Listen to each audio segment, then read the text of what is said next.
Okay, good evening, everyone.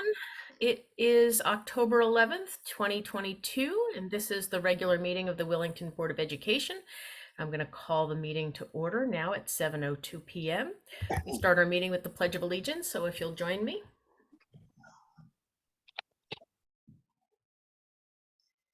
I pledge allegiance to the flag of the United States of America and to the republic for which it stands, one nation, under God, indivisible, with liberty and justice for all.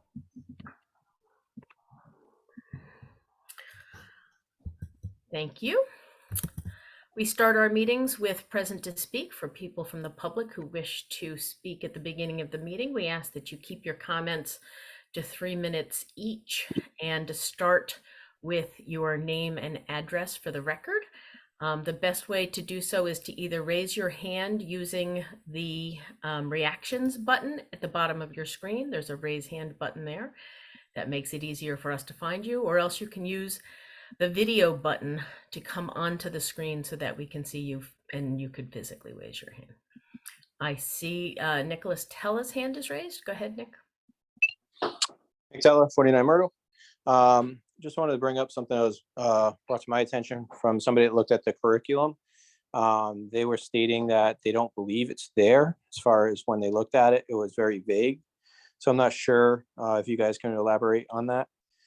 And then also serious concerns with this school project here. I mean, it's turning into a potential nightmare, and as reimbursement percentages as low as potentially, I believe, 13%.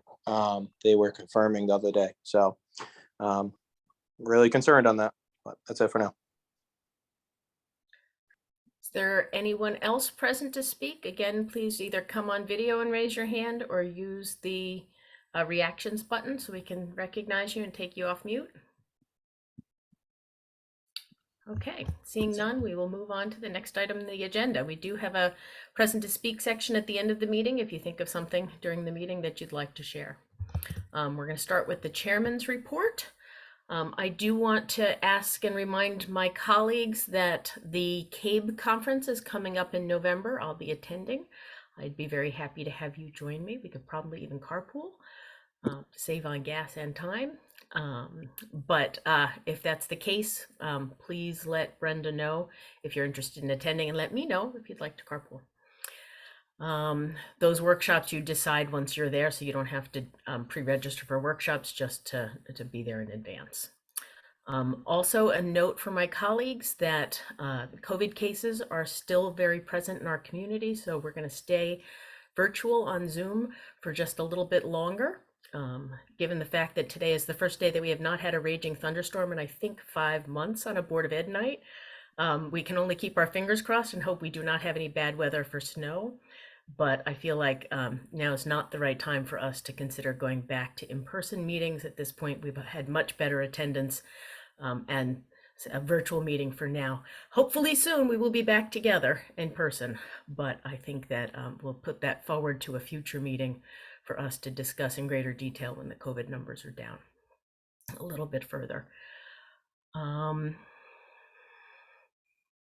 think that's all I had on my list, unless I'm forgetting something.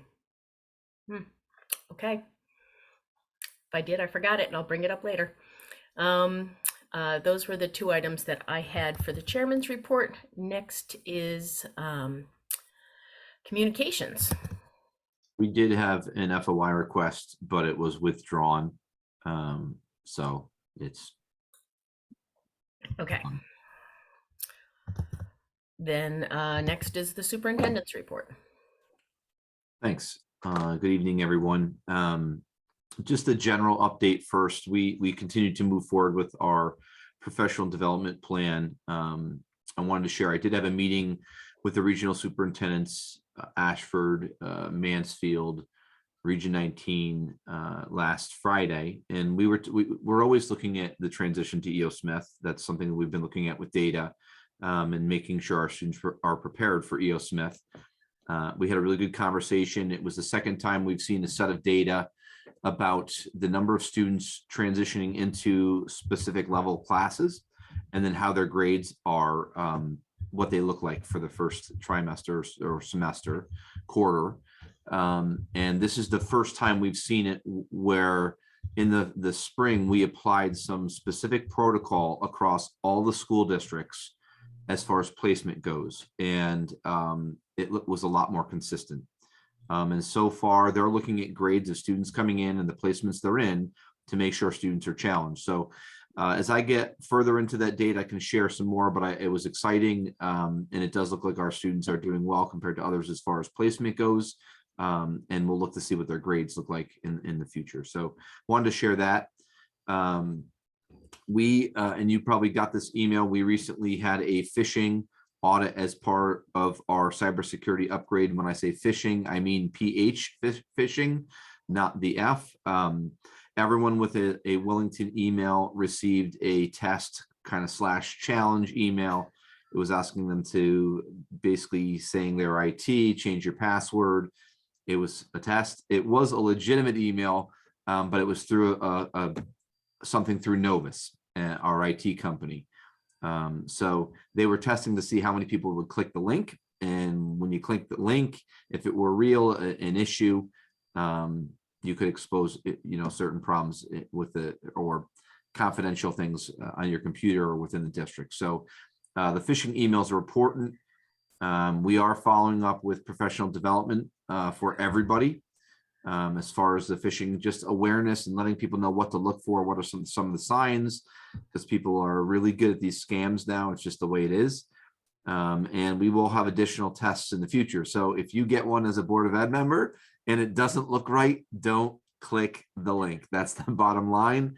The folks that click the link again will get some additional training. So this is part of our eligibility for cyber insurance. It's something that we're doing, and it's, as you know, we were hacked 2 years ago, and thank goodness we had Novus because it was blocked. But this is just another scam that we have to be careful of. So FYI on that. Our COVID cases have seemed, and I don't even want to say this out loud, have seemed to level out a little bit here. We did have several cases out of Hall School. Couldn't draw any direct lines, but they were across all the grades, staff members, students, vaccinated, unvaccinated. And so right now, as of today, we've had 43 cases since the start of the school year. That's across staff and students. And we'll continue to monitor that. We'll continue to send letters. And really all we're doing now is just looking for outbreaks. If there's something where there's a certain number in a specific class or a specific grade, we could tighten the reins as far as that group. But at this point, boy, fingers crossed that we're doing okay. Lastly, I wanted to share that we have moved forward with Rosetta Stone. So we are committed to them. The students in grades 7 and 8 have selected their language. And so far, students seem to be enjoying the program. I'm getting good feedback from Mary Kay. I will tell you that we offered 5 languages for grades 7th and 8th. We offer, and they're both the same in both grade levels: French, German, Latin, Spanish, and Mandarin. And I'm not going to do the breakdown by grade level, but we had 26 students pick French, 16 picked German, 11 picked Latin, 25 picked Spanish, and 2 picked Mandarin. So it's a mix. And again, we'll monitor it and see how it goes, but I think the students are excited about it. And the individual that we talked about is in place. So I'll keep you posted on how it's going. That's my general report. The enrollment, and unless I have any future significant changes, I won't report the enrollment every month moving forward. Just want to give you a sense of where we're at now. Center School has 224 students. HMS has 176. So we're at 400 on the nose for total enrollment for the district. I'm going to share my screen because I wanted to show you the curriculum calendar update. Sorry, I'm getting a warning here. There we go. So just as an FYI to the board, we've talked about this calendar, and I pared it down a little bit just to get it onto one page. And Aaron and I have had some conversations about the curriculum calendar. Yes, there's some months missing, but it just shows where something starts and something ends. So the calendar shows the process that has already occurred, and it also shows into the future. So the start, Aaron, was hired in the summer here, started in September of 21. And we are currently in the implementation phase for the workshop model, and we are actually ahead of schedule on the phonics. So this is when in red is when it's adopted by the board or expected to be adopted by the board. And so you can see that the math is kind of coming along, and science, those are two things that are coming along this year. You'll have your first go around of project-based learning in there as well, so which is unified arts. So we are on target to meet our lofty curriculum development and revision goals, which is great. And I thought I'd put it in here just for the curriculum committee FYI. This is what we're going to be focusing on this year, and you'll be getting a call or email from Brenda soon. The first thing you'll be looking at is the science grade 6 through 8. Plan on doing that November and December. K-8 phonics, December, January, math, February, March, April. Math is a little bit bigger because it's K-8. And then the PBL is April, May. I don't think that one's going to take as long, but it gives you a sense of the work this year. So Laura, you're looking at that like, I want to make sure I'm trying to read your face from here, and Anna's got her hand raised. So any questions on the specific calendar that you see in front of you? I see Donna has her hand up. If you come off mute, Donna, we could hear you. Please remind me what PBL stands for. Project-based learning. So PBL is really going to be integrated. It's really think about hands-on curriculum, hands-on activities. It's really integrated throughout the curriculum. But what's happening in the unified arts area, and I'm calling unified arts, art, library, media specialist, music, Spanish, PE, all of those, they're creating units that are PBL focus and are integrated, meaning they all could be working on a similar concept together, and typically is connected to another curriculum, meaning in the general classroom, reading, writing, math, science, social studies, that type of thing. We will give you a lot more background on kind of that PBL concept once we get to that go round of curriculum. So when I'm looking at this chart, in October of 21 began the development of reading. Correct. And then we adopted in January of 22 Unit 1 of ELA. Correct. And then there's more development, and there was a workshop, and then there was more development. So we're on, I'm just trying to understand. Yeah, I can explain this, Don. I know what you're asking. Finished, So like the reading stuff. The reading is all connected, and really the first thing we did with the board was to adopt one unit just to make sure the committee obviously went through it, but they wanted you as a board to look at it and go, okay, we know what one unit is going to look like. So we didn't do a whole boatload of units and then you said, I don't like the format. So we did one unit, and then what happened is all of the units were approved, and I think it was actually over 2 meetings in that K-8, and that's the unit is part of the workshop model. The only thing that's not in the readers and writers workshop piece, and we know it's a hole in the program, is the phonics piece. And so this phonics vocabulary piece is really what you had, the only part of the reading piece that you have not seen yet. And they're closing in on it. And we expect by February that this will be approved. So that's why it's on here. Aaron's getting there, but not completely done yet. And that's in December, January is when it will go to the committee. And then reading would be done.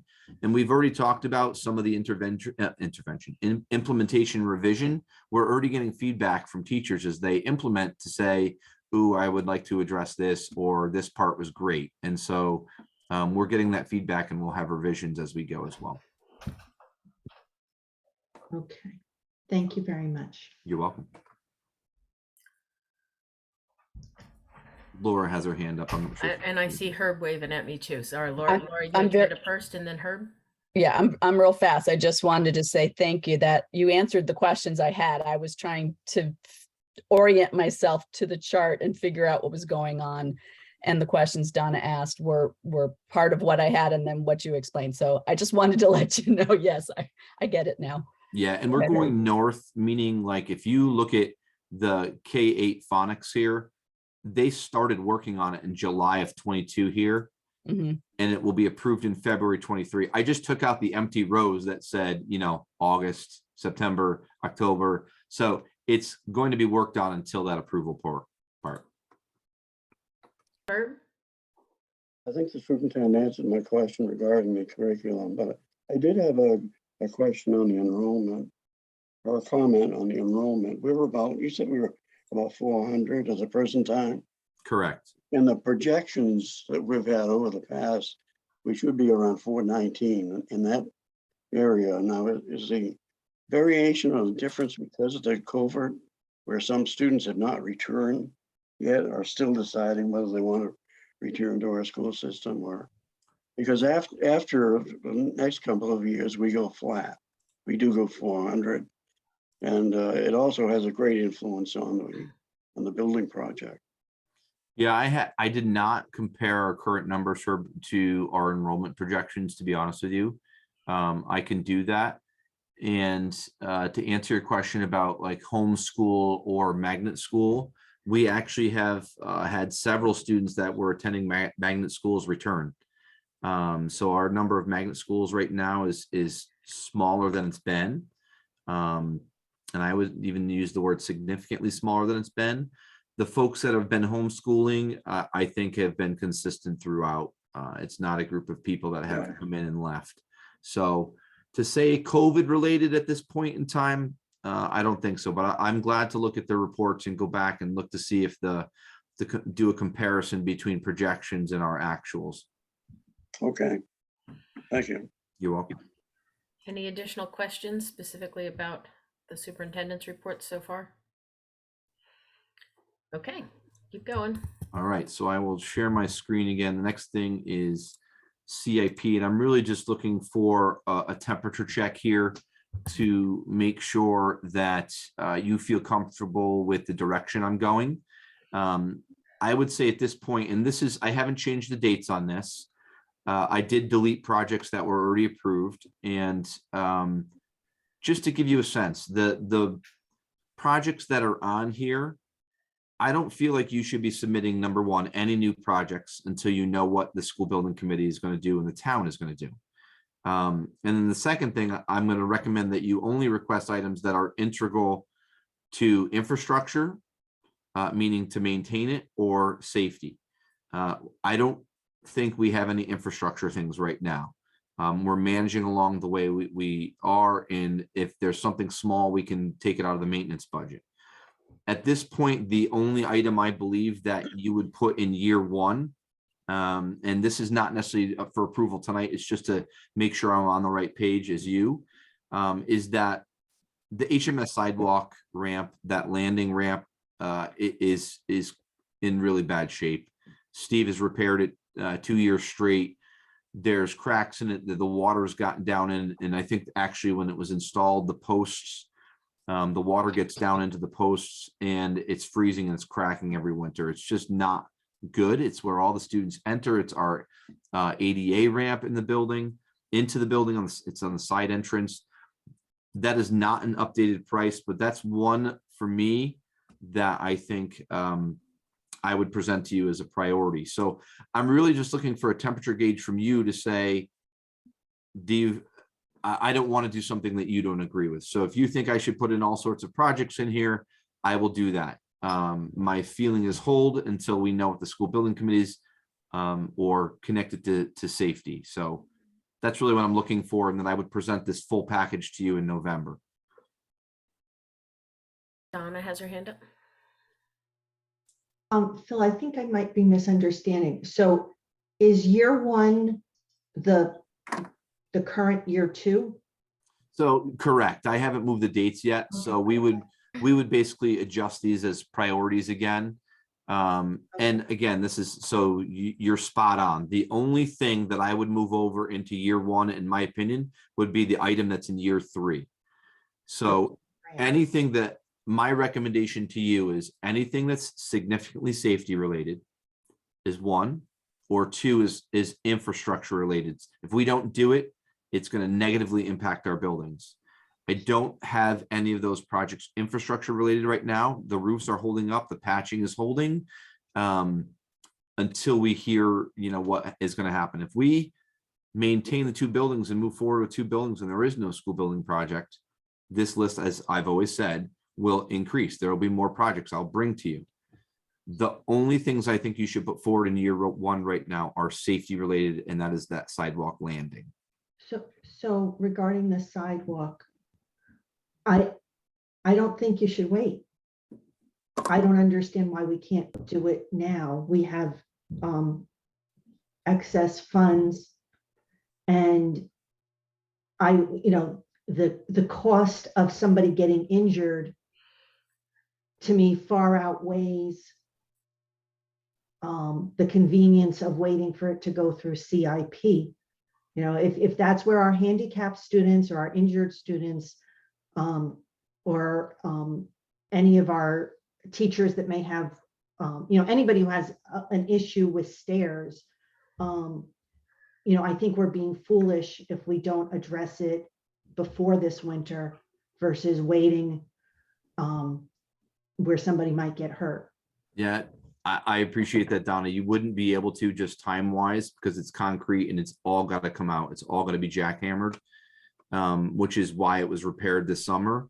But I think it is going to be, it's one of those summer projects. It's going to take a few weeks to do.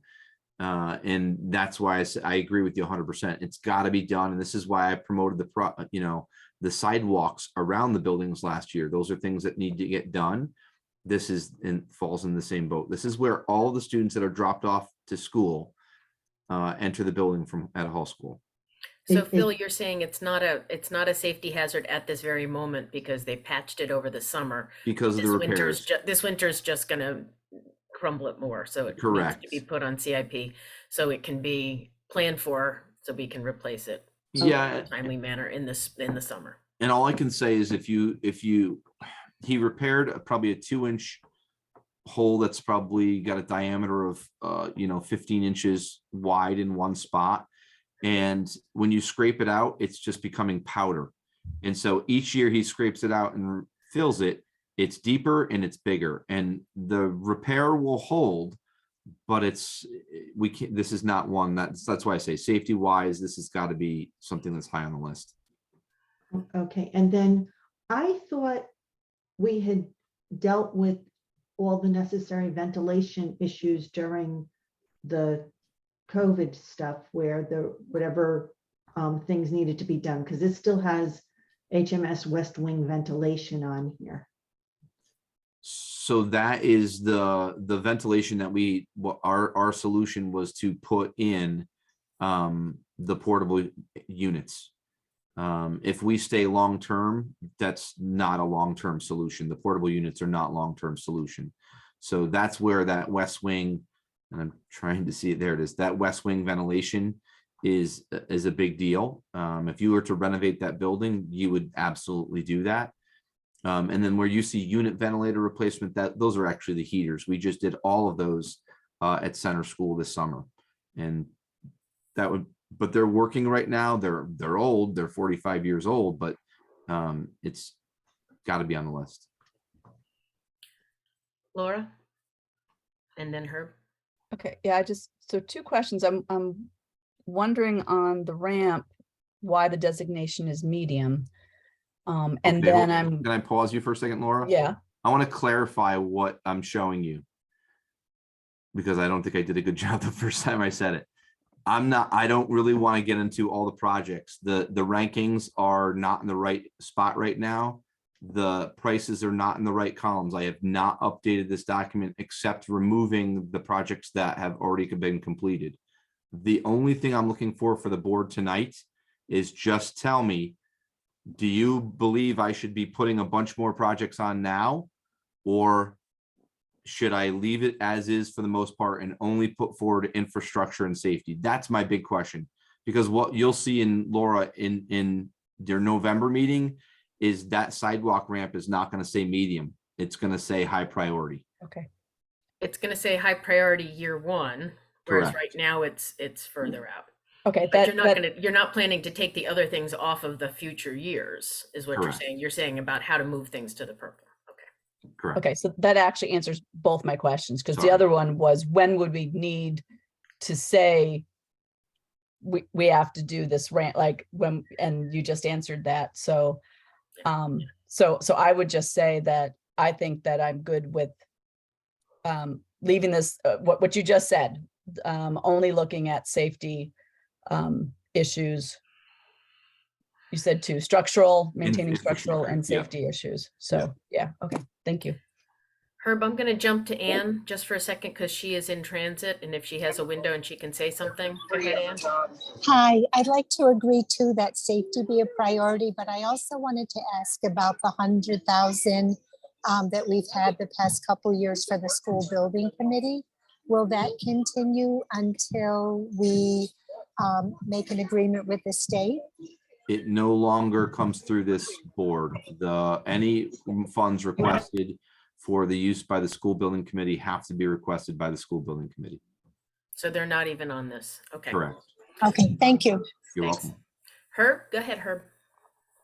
I know we're in a process of developing a new school, new building and things of that kind, but it seems to me that the school buildings are part of the town buildings, really, and it's our responsibility to maintain them and keep them up, because if we move out of these buildings, they're certainly going to be taken over by the town, and they'll be operating them, or they'll have to dismantle them. But the roof at the center school in particular is on your list as a high priority.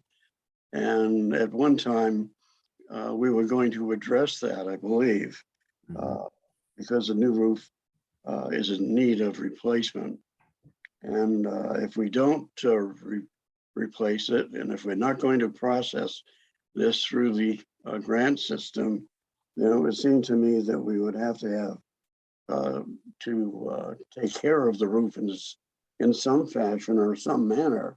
And I don't understand why we don't have some money allocated in year one, really, because we know that there have been a lot of leaks in the building, throughout the building, really, especially in the lower wing.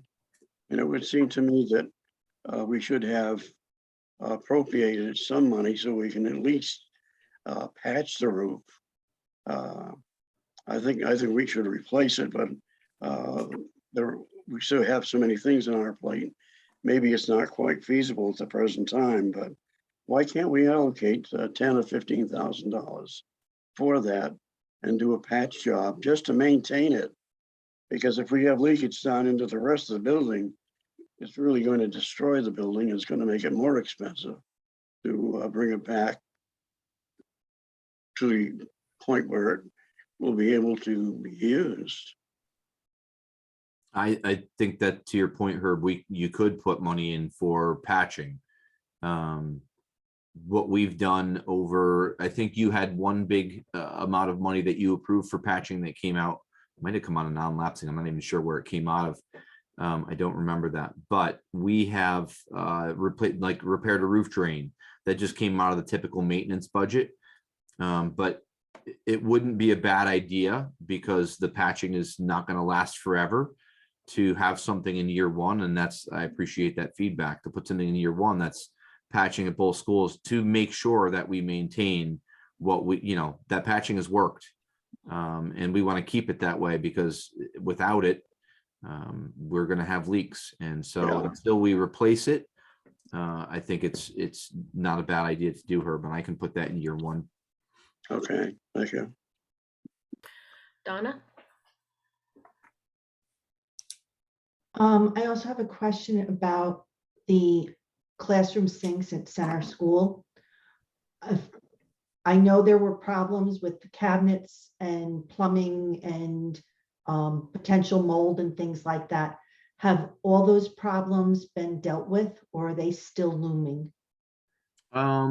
There's no mold, but there's definitely older plumbing in there. Some of that work has been done and we've been phasing it in. So, those are things that Matt tries to do, and we're talking about center school really, trying to repair that plumbing as we go. Hall school has similar issues in, certain areas. Like they just literally repaired a urinal today at Hall school that was, leaking into the bathroom below. And so those are things that when they come up, we don't wait for CIP money, we just repair them. But long term, all of that plumbing that's in the classrooms, if it's not been touched yet, is going to need work. And that's why it's on here. It's not just, we're not talking about one sink or one cabinet. Part of the plumbing issue too is not that it's leaking. It's just that if there's any issue with it, there's no shutoff valves. Number one, you have to find the shutoff valve which in the hallway, which shuts down a bunch of them. And number two, a lot of plumbers don't even want to touch them because they're just so, what's the word I'm looking for? Corroded. The pipes are just, fused together. And so they're afraid that if they try and loosen them up, they could break them. And so that's why over time, we're paying for those projects one at a time. Typically, when you see bigger numbers like this in the CIP plan, it's because you can see we would be doing 6 units at a time there, not just one. So is it prudent, since there's not a whole lot else, and no matter what happens with a reconfiguration, renovation, or new, it's going to be a few years. And I'm just concerned that just like we had the leak this past year at center school, that if we don't get the appropriate shut-off valves and things like that put in, that we're just kind of waiting for a disaster to happen. So you're not necessarily saying the cabinetry, but you're saying the plumbing, to do the plumbing portion of it. Yeah, the plumbing, and then if there's a cabinet that happens to be unsafe, it's falling apart, whatever it is. But I think that having shoddy plumbing is just asking for bigger problems. Everything has a lifespan. And if it's at the end of its life and we need these schools for another 2 or 3 or 4 years, and you're already telling me it's questionable, I think it's important that we deal with it sooner than later. Yeah, and that to me is more the plumbing and less cabinetry and sinks, to be honest with you. So that wouldn't, I agree with you after dealing with the flood for a totally different reason in the pre-K room. Water just wreaks havoc and I don't want to go there again. So Now, that wasn't something a shut-off valve would have helped though, correct? no. Yeah. That was a heating unit that froze. Brianna first and then Herb. So you are working on this 5-year plan and cautiously, optimistically referencing and mentioning the SBC and what could possibly be. And I don't want to make more work, but I think looking at this, if there was no SBC at all and seeing the reality of our buildings and what they would need in those 5 years might be some really valuable visual information for folks who need to make that comparison, especially when it comes down to dollars to keep going for 5 years and beyond versus what it's going to take to fix, alter, extend, or otherwise. Is that something that you've been thinking about too? So I've really relied on and I could probably do an escalation on it, but I've relied on the Fryer report on that, Brianna, simply because to build this list is on top of what we're already doing is just crazy to do. It's a ton of work because we have to get multiple quotes to do it. And I'm going to be honest with you, contractors will not come out to give you a quote if you're not serious about doing the work. Okay. You can pay for it. They'll pay you to do the quote, And Erica's experiencing the same thing in the town side of it. And Troy, same thing. People don't want to give you 3 quotes because they're like, well, I'm giving you a quote that something is in year 4. We can see it in your plan. Which is why in the Fryer report in that project 1, it was all capital improvement projects that he had identified a whole ton of things and just said what's eligible. We could easily escalate that based upon when that report was done in 2017 and say average 5% escalation each year and put a cost on it because that's what it would be about. Okay, I'll go back and look at that. Thank you. Herb, did you have your hand up? Yeah, my inquiry concerns the play area at Center School. I noticed, and I don't have the chart in front of me, but I think that there's nothing in there at all for the to prevent falls if one of the students falls on the equipment or something like that to the ground. There was something about putting a rubber padding down or something to cushion the fall. Yep. And so forth. I can remember years ago when we had jungle gyms. If you fell into a gravel pit. Today, but for the safety of the youngsters, we provide other means. But if we don't put that rubber down, how does that impact our insurance and things of that kind? What is your rationale or justification for not putting that in there? I'm sure there's.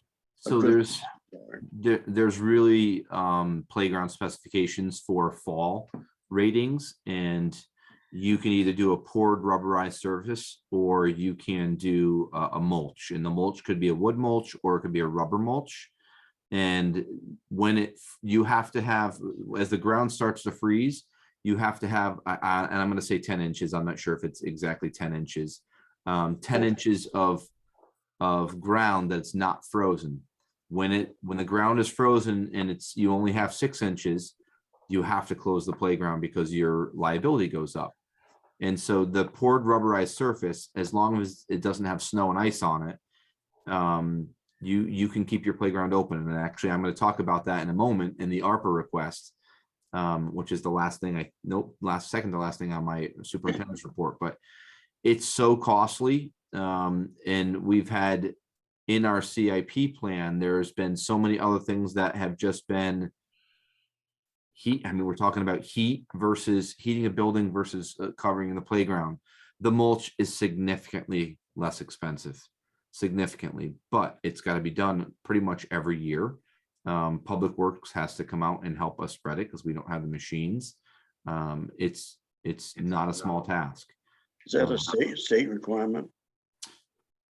I would say it's maybe not a state requirement as much as it is you got to make sure you dot your I's and cross your T's for having the proper depth. So if you get sued, you can make sure you have the proper depth. So we are doing something to absolutely take care of that. Yep. They check their playgrounds and they close them when they don't have that proper depth. Phil, do you think you have enough information to move ahead to prepare something for us for next month? I do, and I appreciate that feedback. So I will stick to that, and I'll go through the list again and just with a fine-tooth comb and just look at what may be considered more safety related. Okay, so the second to last thing was the ARPA request. And so I had a parent had made a comment that students should benefit directly from some sort of the COVID funds that were either awarded to the town or to the schools. You know, the things that we've been doing were kind of safety related, breathing related, but I think his point was really well taken that students kind of suffered through COVID just as much as adults did. And we need to look at doing something special for them. So I appreciated that comment. And so now that the ARPA commission is kind of back open and they have some funding left, I would like to put in a couple of requests, and I wanted your feedback on it.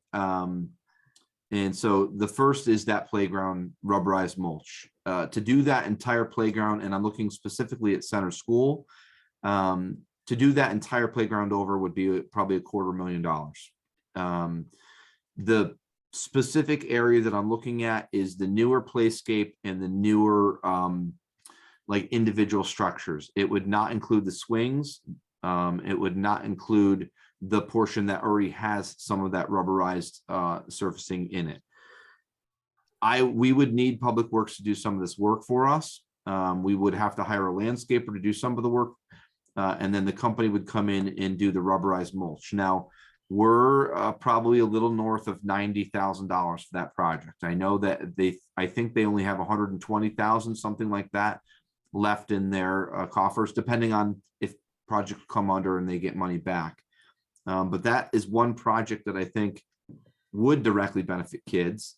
The bad thing is timing wise, they have to pour it at a certain temperature outside. And if they don't, just with every cost, he's like, look, if you don't do it this, late into this fall, I can't hold my number into the spring. So we would have to work within that number if it was, something different. So that was one of the projects.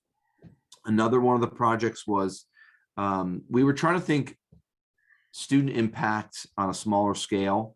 And we really started talking about bringing in some outside groups. Think about the Connecticut Science Center.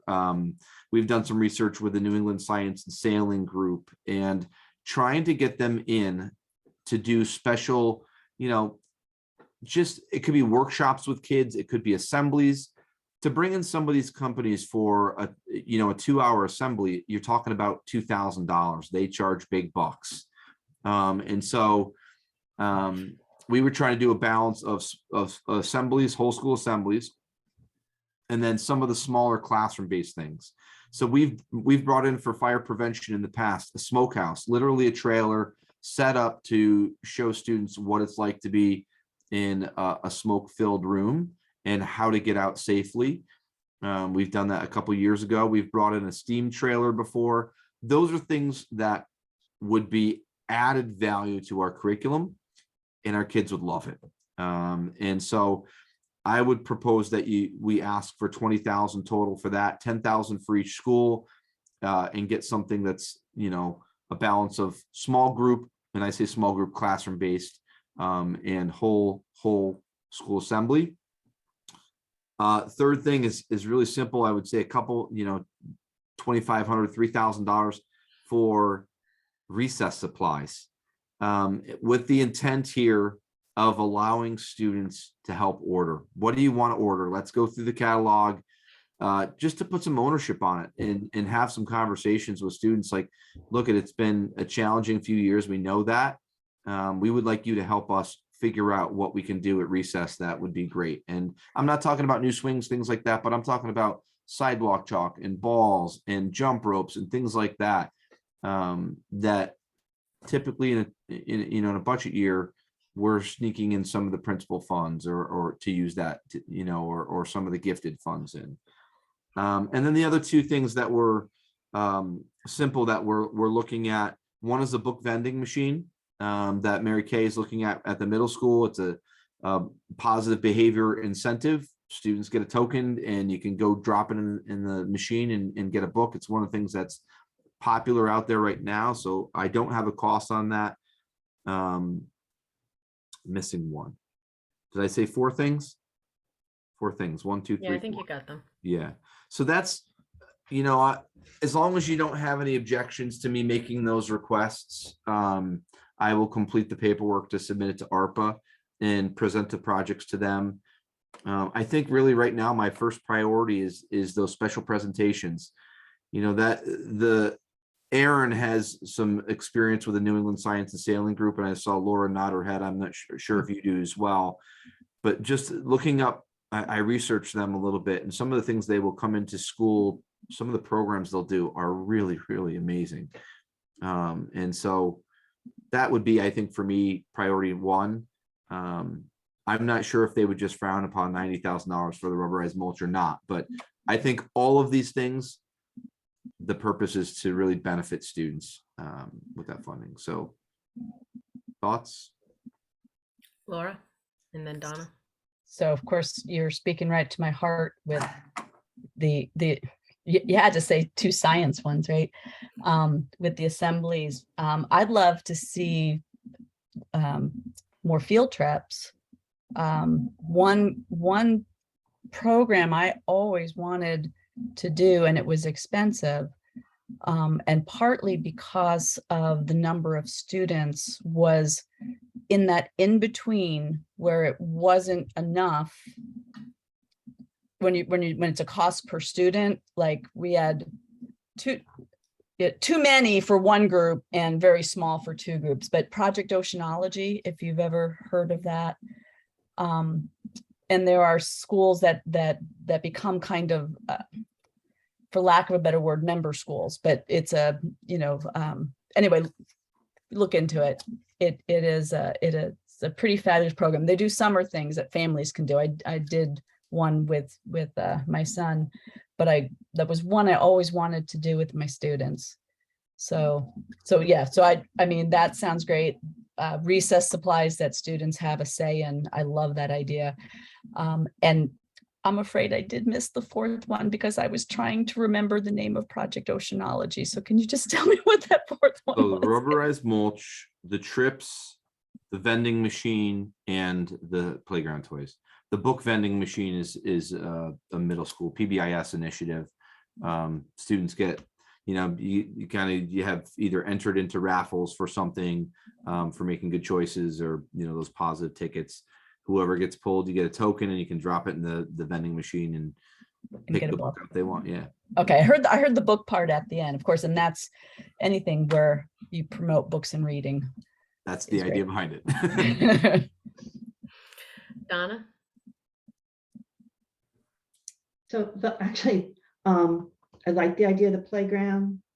And I think maybe the PTA might be able to help out with some of the stuff as far as, I know they used to help with the costs, because I like the idea of either somebody coming in or the kids going out, and giving them the choice of the recess supplies. I would say as far as the book vending machine goes, we probably already have display cabinets. They could put, you could put stuff in, save the money on the book vending machine and use it for more books or for one of these other things. I think that it can be done, the same concept can happen. The kids can get a reward and then trade their reward in for a book, but skip the cost and having to maintain and find a proper spot for a vending machine. Thank you for Thank the you. feedback. So I think what you're hearing is people really like the other options over the rubberized playground, as the largest ticket on that list is not the top priority that people are recognizing, that some of the other pieces that are more experiential seem to be more popular. Brianna? Why, can you remind me, why is it that the playground can't be used during the winter months? And would this help?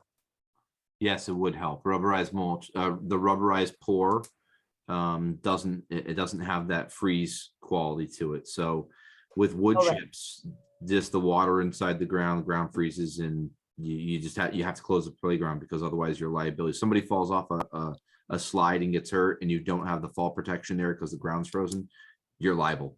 Right. So to me, being able to keep that playground open during the winter months is huge and necessary. And so that changes the priority of that particular item for me more towards the top, because that's always been something I would like to fix. And I can pitch all of these. I can enter all of them. The question will be, it's going to be up to that committee and for me to help, prioritize it. I know the feedback I've gotten from the admin team at this point in time. And I think for what we could do and Laura, your field trip idea could be part of this, right? Those special assembly type programs, we feel like we would get a ton out of that. And we could increase that number too, if we wanted to. If that ARPA commission may say, look at the cost to do the playground is way too much, but we would welcome you to put in 30,000 instead of 20,000. And I can pitch it that way. I'm not sure how they're going to respond to 90,000 for that or not. I don't know that. Donna, you have your hand up. Yeah, I wanted to clarify. I think the playground idea is incredibly important. And we need to remember, as wonderful as the other things are, the playground will impact all the students at that school. Absolutely. And what's the lifespan on this? 10 years, 15? Minimum 10 years. For 10 or 15 years to come. So it's not just the students that are there now, it's the students that haven't been there yet and are going to be coming. So when you look at the number of students, the number of years, the cost per student is probably very reasonable. So you could pitch it that way. And especially when the physical activity of people overall has gone way down, and how important it is for their physical health, which helps their mental health, for them to be active. I think it's really important. Anne, can you come off mute? Mhm. Would we be able to move that? Or no, it's a different playscape probably? No, you wouldn't be able to move it. Once it's down, it's down. But I mean, just Okay. with the discussion of it makes sense at center school, not hall school, simply because the hall school is the one that we're discussing about renovation right now. Center school, the discussion is really around if we were to leave center school, that potentially could become a town office building, which would then you would still have a play area, and it would be in a playground that could be used. Okay, thank you. You're welcome. I'd feel better about the playground rubberization if it was more square footage of the playground for that price tag, just in terms of, to do a piece of it and have to do it late and not sure you're going to get to hold it. Just sounds like there's a lot of questions about that. Tracy, did you have a question? No? Okay, sorry. Okay, so I think you have enough information to take that to ARPA. Yep, thank you. And the last thing I had was staffing. I'm just going to tell you real quick. Dina Vokun, she's a para. She resigned. She took, and I'm surprised she stayed with us as long as she did, because she's a certified teacher. She was working as a para, certified administrator, I believe, as well. And she took a job that's more closely aligned to her job goals. So we wish her luck. We did hire Sarah Jean back again as a paraprofessional. She's worked for us before. We are still looking for substitute teachers, and I will also tell you that Heather Sharpley, who was our payroll coordinator out of the business office, resigned. So we have a hole in the business office again. I have spent some significant time working with Erica and Donna on filling that hole, because obviously we have to pay our people and make sure things are right. I have taken Amanda out of the office at center. She's agreed to do that for short periods of time to help us out, at least on the BOE side. So it's a work in progress here. If you know somebody who's got payroll experience and looking for a job, it will be, if it's not posted already, it will be. So that's the staffing report. Okay, so let's move on to finances. Okay, let me share my screen. So first one we have tonight is the 22-23 budget. I'm not going to go through all these in detail. The two that I really want to highlight that had the most significant difference was program 2 from last month and program 3. Program 2, the biggest change is we had a teacher that we were waiting on certification, and so they were paid as a sub, but we'll retroactively make the teacher payment salary, so that's encumbered now because they have their certification. We purchased Rosetta Stone, and we hired a para educator for that world language project. So that came down probably $100,000 in that program. And that program 3 came down quite a bit. I want to say over 200,000. And it's because we encumbered our outplacement tuition and we hired a CES paraeducator. So the grants not applied, that none of the title grants, IDEA grants are applied yet, but those are probably the two most significant changes in the budget in the last month. I'm hoping, and with Donna, having another hole in the business office over there, the one area I'm looking forward to seeing the adjustment is program 10. adjustment will be with new people that we've hired and people that have left. We will see the transition of where we're at financially, because that could be good for us or bad for us if they took benefits or did not take benefits. So once that's leveled out, I hope to show you that next month. Okay, thanks for that update, Phil. All right, next one is the 21-22 end of year financial report, and this is before transfers, okay? And just as a reminder, I did not like doing an end of year budget, and I'm just going to show you.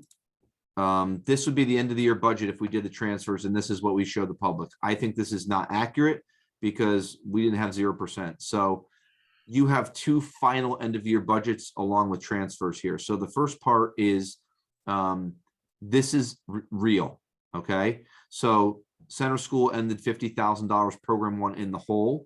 And the reason why is because there was a shortage of funds because you purchased the security cameras and the laptops, okay?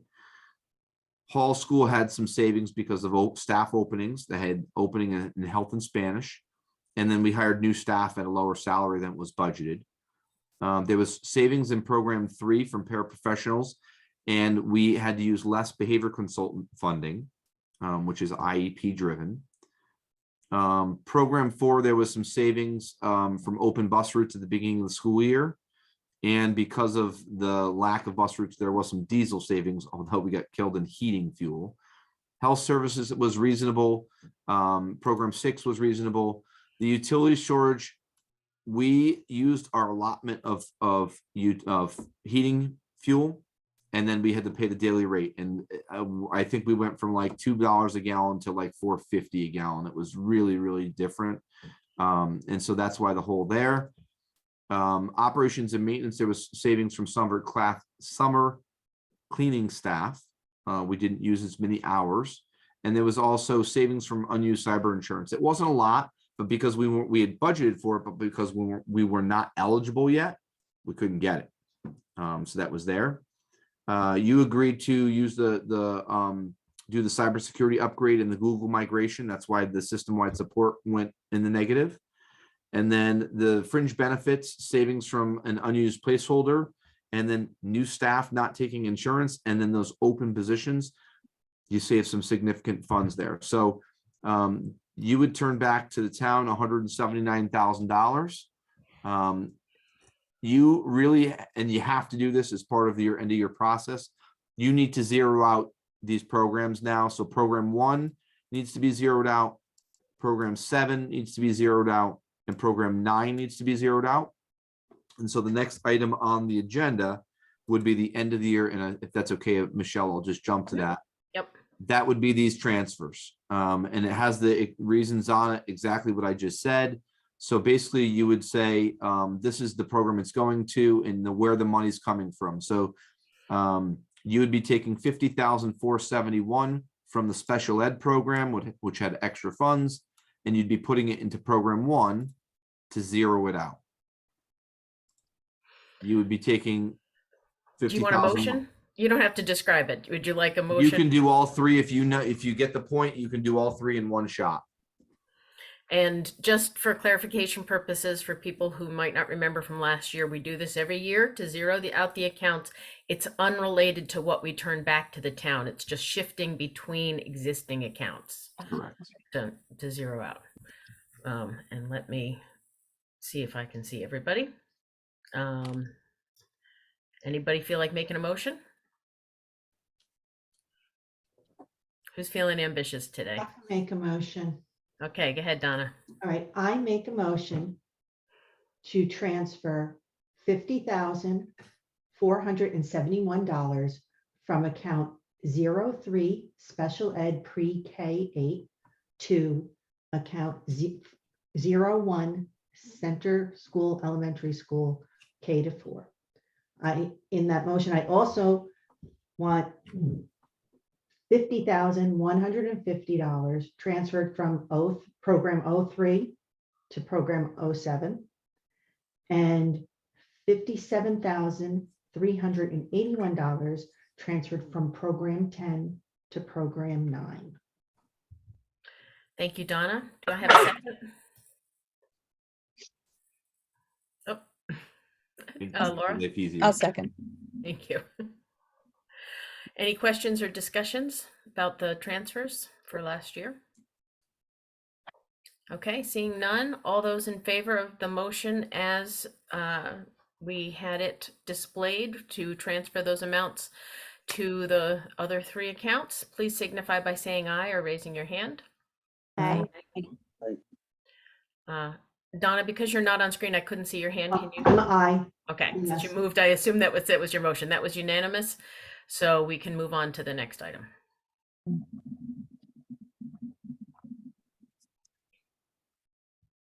And so obviously, you don't need to see the 0%. I think I already showed you that. You get the sense, right? Yeah. Okay. I think you're on to new business then, am I right? Okay. Because that was all three attachments at once. Got it. Okay. Correct. It was, yep, before transfers, budget transfers, and after transfers, correct. Okay, so then we're going to move on to new business. We've got two sets of minutes to approve, the regular meeting on the 13th and the special meeting on the 19th. Do I have a motion to that effect? Tracy Anderson, I move that we approve the minutes of September 13th regular meeting and the September 19th, 2022 special meetings. Thank you, Tracy. Do I have a second? Brianna, thank you. Questions, discussion? I have a correction on number 6, the special meeting minutes. Mhm. It has me both present and absent. I think that's a Schrodinger cat type of, So are you I, both here and not there?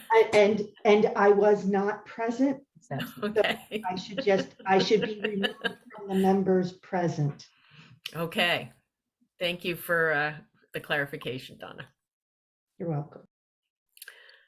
Okay. Anything else? All those in favor of approving both sets of minutes with the clarification of Donna's absence at the one meeting, signify by saying aye or raising your hand. Aye. Aye. Opposed? Abstentions? Passes unanimously. Okay, moving on. Non-lapsing fund request. We can't hear you, Phil. My fault. Here is the breakdown of the non-lapsing funds. So if you remember, this is the account that's your buffer when you have unbudgeted expenses, such as an outplacement or other special education costs. You have facility issues, something that comes up, it's not budgeted, it's bigger, or as used this year to hire an additional kindergarten teacher, which is how you're paying for that teacher this year because of an increase in enrollment. I would suggest you request the Board of Finance between $50,000 and $100,000 to be applied to the board's non-lapsing fund account. And what Donna did for us here is she showed you the maximum amount of the transfer, and it's based upon the total budget appropriation and then what's in your policy. In the end, the bottom line is the maximum that you can request out of the money that's being returned at this point, which was 179, right? That 179. You can only request up to 118,000 be moved to your non-lapsing fund account. What I'll tell you is I would suggest that you do a minimum of 50 or a maximum of 100. And that's up to you for determining how much you want. If you have one out of district placement that comes in that, you know, has a lot of specific needs, it's easily $200,000. And your reason for that is just because it's simpler to move round numbers, or is there a reason that we're afraid that it might go over, given, you know, is there a reason to give yourself some leverage there or some extra space there? We were pretty close this time because you get interest on it. You know, listen, if you want to do 110, you can do 110. I just would not ask for the full amount because you don't want to go over and. Right. and So break if we your got policy. if we got a better interest rate on the account, it could put us over, and that's why you would recommend small amount. Thank you. Correct. Donna, I recognize your hand's up. Yeah, only because it's kind of tied into it. I was going to put a motion forward under the after-school program cost that be paid from by the non-lapsing fund.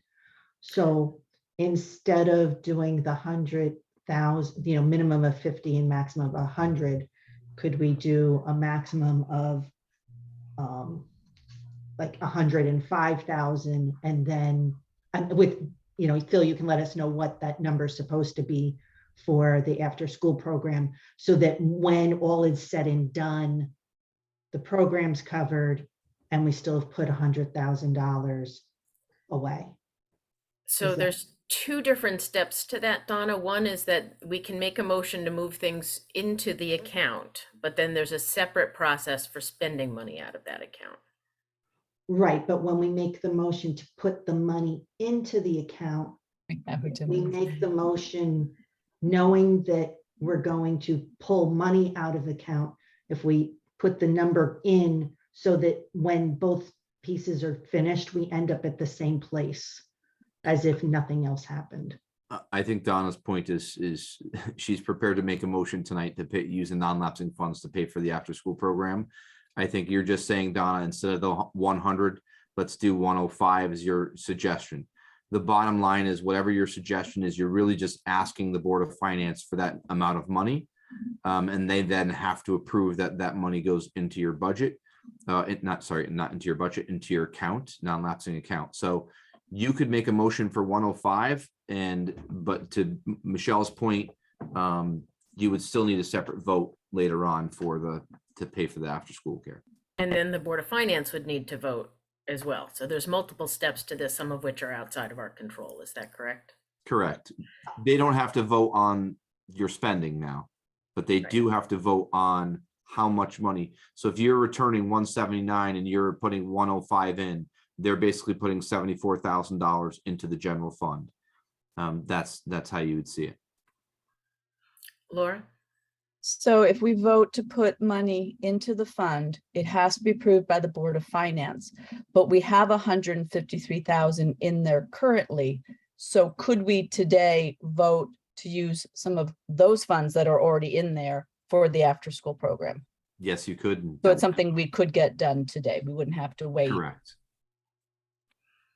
And do we have a sense of what that amount is? Yes. Okay. Is there a motion?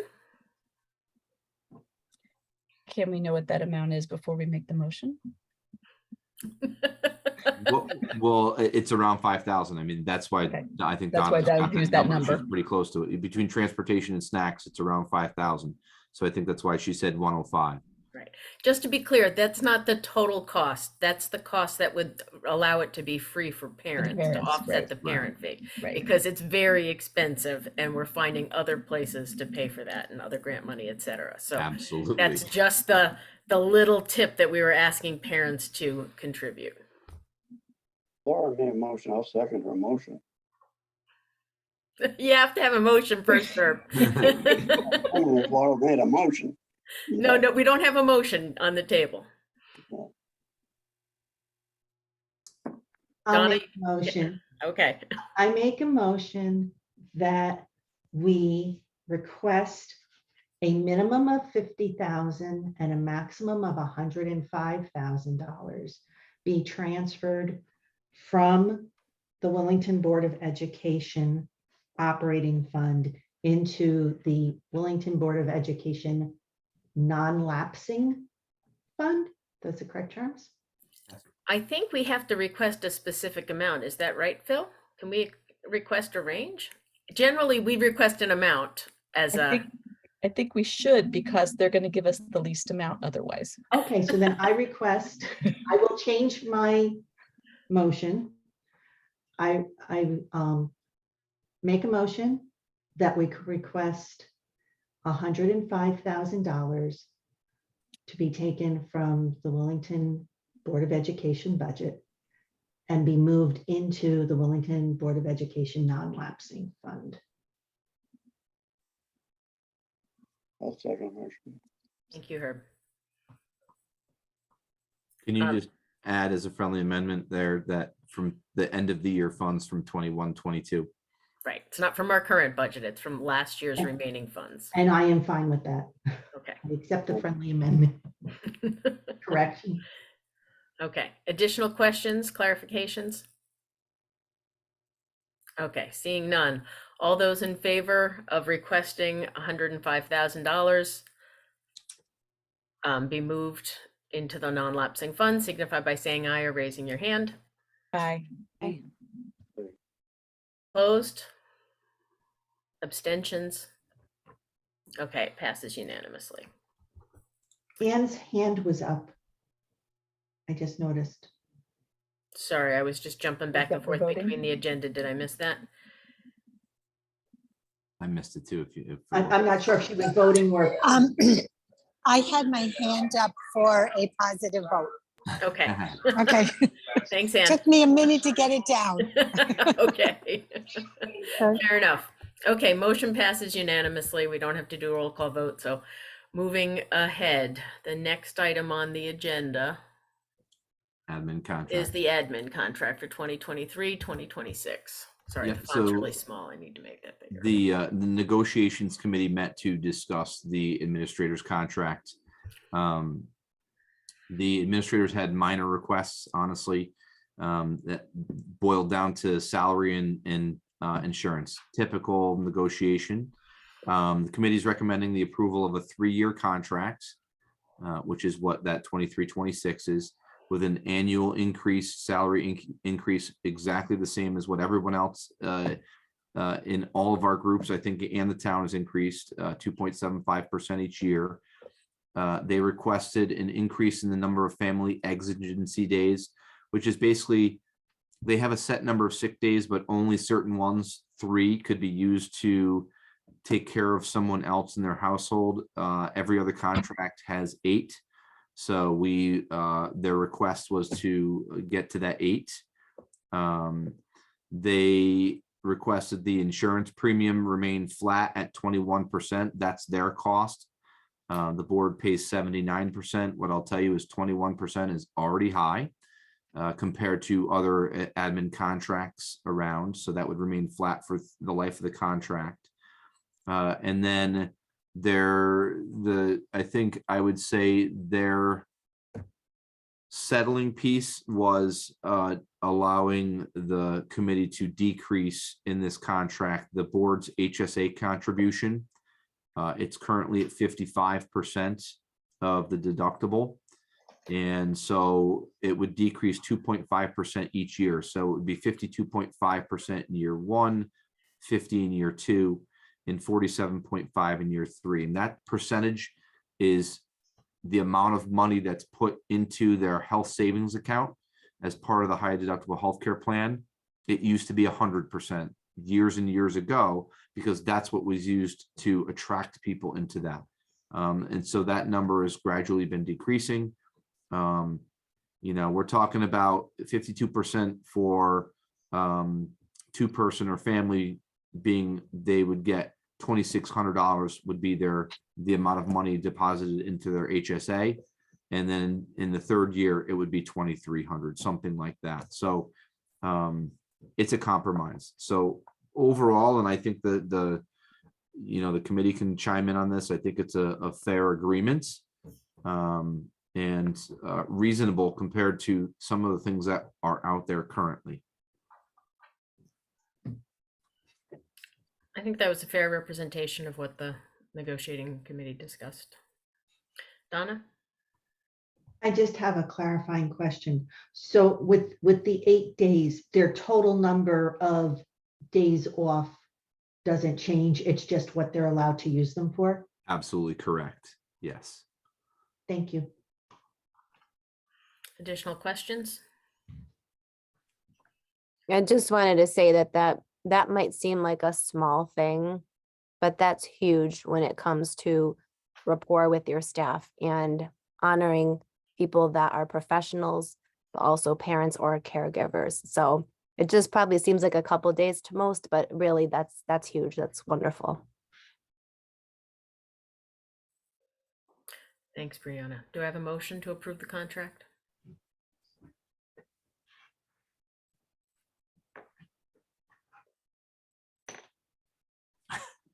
Herb, right. we're on the, okay, go ahead, Donna.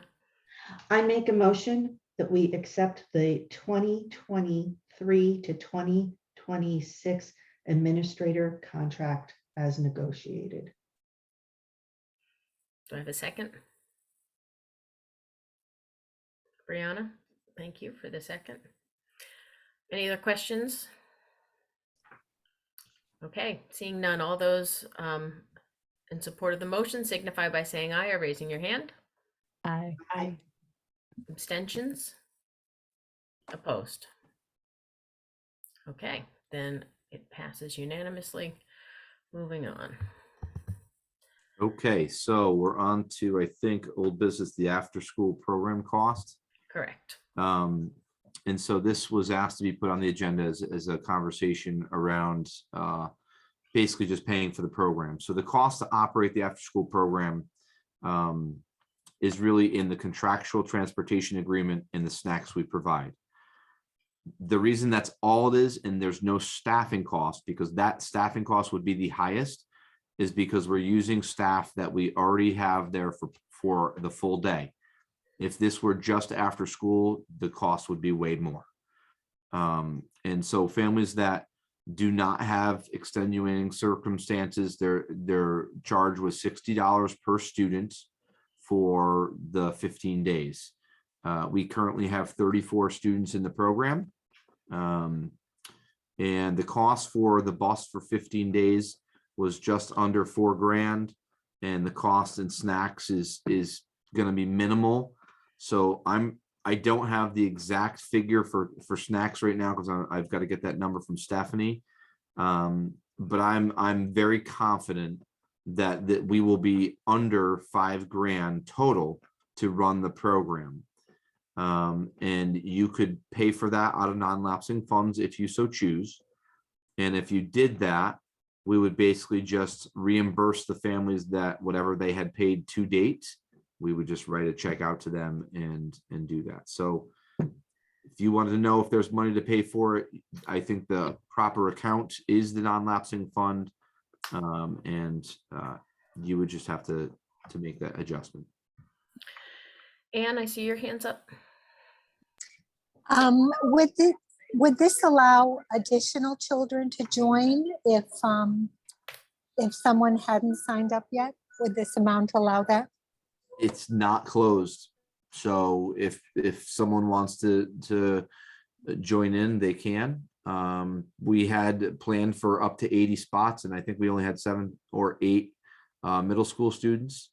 And so we created one program. If we had to create 2, we could still make it work, and our costs would still be similar. So That said, changing the fee structure is not making it a drop-in program that for kids who haven't registered and told us ahead of time, they can't just say, "Ooh, today I need to stay." that's right? correct. There are still spots where I would probably have to come back to is if we got a significant number of middle school students and I did have to run a middle school program, that transportation would, I think I would have to double the transportation. So I would be cautious of that, but I have not had a lot of requests, since the program. I mean, we announced how many we've had. We just haven't had the interest. So we've been stuck at our 34.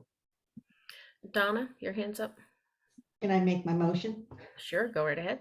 I make a motion that we pay for the after-school program for the days that there's the teacher education out of the non-lapsing funds, the maximum amount of $5,200, just to give a little bit of wiggle room.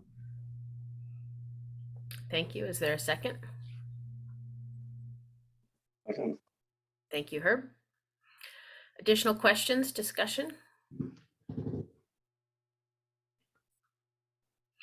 The only question I have, Phil, is you'll come back to us if you get a surprise from this, but assuming that things are fairly status quo, you can move ahead with this amount without having to come back to us, correct?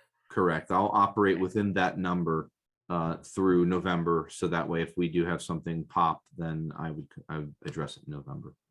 Fair enough. Okay, seeing no more discussion, all those in favor of the motion to pay for the additional costs for the after-school program signify by saying aye or raising your hand. Aye. Hi. Abstentions? Nays? Okay, passes unanimously. We're moving right along tonight, guys. Yeah, Donna's making those motions. Keep going. There we go. Dress code policy is next. All right, so let me just share my screen I again. hope I didn't jinx us. I don't think so. So, Okay. okay, so the dress code policy, you saw, I showed you this is the first reading last meeting. This is the second reading today. I told you that this had student input, that there was a lot of work that went into it. The committee went through it. The questions really fell around, I think it was this right here in yellow. And so just having a conversation with Mary Kay, just writing shorts, pants, and or dresses, skirts must completely, this is what the students may wear. They have to completely cover the buttocks and other private parts was one. And then the second thing, and this was pulled out of a Glastonbury policy, which was the one that I thought did the best. Adding this, including the chest and midriff, even though it's part of the torso, it makes it clearer, I think, for people what that means. So we would just be adding clothing that covers the torso, including the chest and midriff, with no open sides, that meets the top of the belt line and covers undergarments. Those are probably the two big things I think that we've adjusted since the feedback last time. And the only other item, oh, there was a question about hats. And we are allowing hats as long as we can't see eyes. And the feedback so far was it's been positive and the kids have responded to it because they've appreciated it. So as long as we can see their eyes, it has been okay. So it does not say they cannot wear a baseball hat. It just says they cannot obstruct their eyes with their hat. Can you just scroll up to see the students may wear? Okay, go back down. Students may wear brimless hats, whatever, or cause a student to be unrecognized. Wait, I get lost in that sentence. Provided they do not cause a student to be unrecognizable. Okay.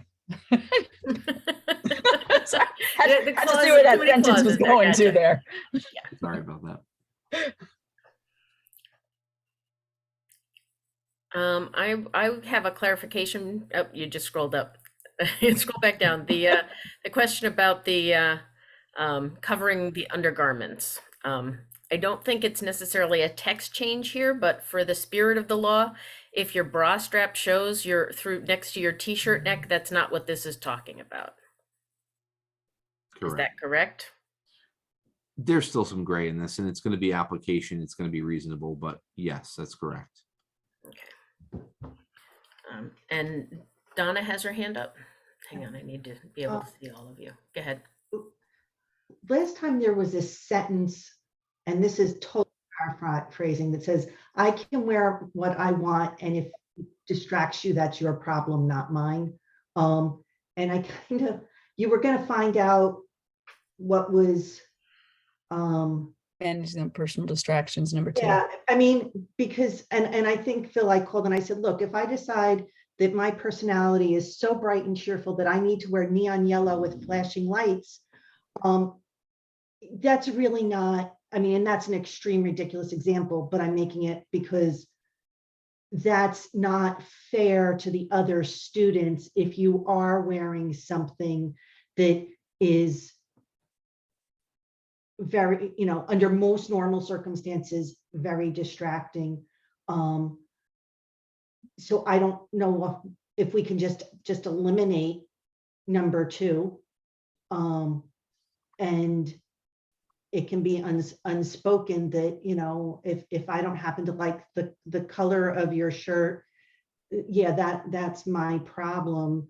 You know, I can sit someplace else in the class, but just putting it on everybody else that I can be outlandish and you have to suck it up and deal with it. That's not positive learning environment. I think the difficulty, Donna, is the definition. I think that you have the concept right, but the issue around how do you define what's considered a distraction? So for example, I often wear paisley in bright colors. My husband does not like to sit across the table from me at breakfast because it's too bright at that hour in the morning. But that's his problem. I'm not going to change what I'm going to wear to work. It's still appropriate clothing, but he would consider it distracting. I would consider it fashionable. Other people would have different opinions about what I'm wearing. So the distractions, if you wanted to say something specifically about moving parts or flashing lights, I mean, you could. I don't know that that's a real issue with clothing right now. Well, that's why I said just eliminate. If you eliminate number 2, then. Go ahead, Laura. I find that statement, I really don't feel like I understand it. Because it's part of it is saying that students and staff should take the responsibility for managing their distractions, whatever those are. But then the second part, without regulating individuals, like students shouldn't be regulating individual students' clothing or so. Like I honestly don't understand the sentence, and I kind of agree with Donna. We just get rid of it because I don't know that it adds anything to the rest of what's in this document. It's just kind of confusing. At least it is for me. Others have thoughts?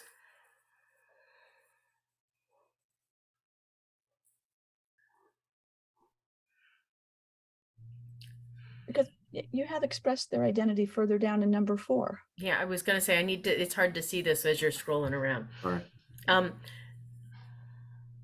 Does it say distraction anywhere else in the document?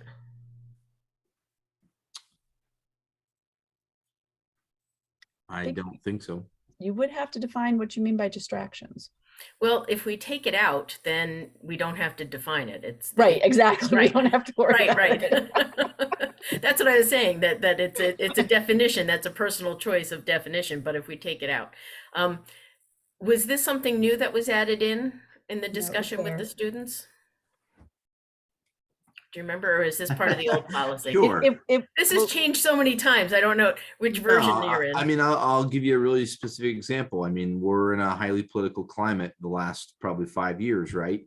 And if someone wears a pro whatever politics shirt, if it's appropriate, that shirt is it's not negatively impacting the educational environment. We're not talking about flashing lights in this situation. Right. It's, hey, I don't personally like that shirt and I've got to get over it because that person's allowed to wear that shirt. Right. Now, if that person was wearing something that was impacting the educational environment because it's got all sorts of foul language on it, it's got flashing lights, it's got a radio in the sleeve that's blaring music, that's going to be impacting the educational environment. That's not going to be allowed. So I think, for your point, I know exactly what this is about and what it means, but it doesn't impact your policy if it's not there, to be honest with you, because we're still going to say the same thing.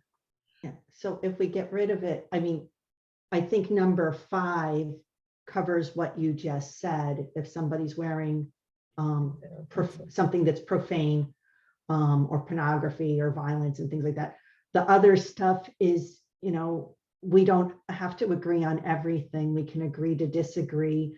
And if I'm sitting behind you, what's on the front of your shirt won't matter to me anyway, because I'm behind you. I just think it eliminates a whole bunch of problems, and this stuff is already covered in the other points. And then the administrator can deal with the reasonableness of somebody's complaint and deal with it on a case-by-case basis. Anne, I see your hands up. I have 2 points. Number 1, could you add distraction to number 5? And my second point is I really support the torso one with the styles the way they are now. So thank you. I think the question about The reason we might get rid of 2 is because defining distraction is really difficult. And if you put a distraction into number 5 and add that language in, then we would have to define, it kind of is the opposite of what number 2 is trying to say. It would Okay. allow any student to say, I'm sorry, that paisley is distracting me. You can't wear that. Okay, understood. Thank you. Okay.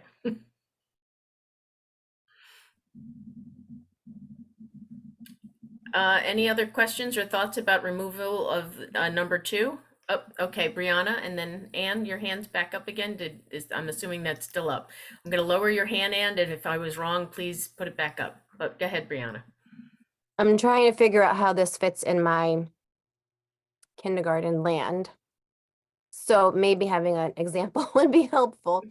If a student's wearing a zip-up hoodie, right? And they can wear zip-up hoodies, but while we're on the carpet during morning meeting, it's a constant zip, zip, zippity, zip, zip, then that's distracting to people. So the student has to manage their use of the zipper, but can still wear the hoodie with the zip up.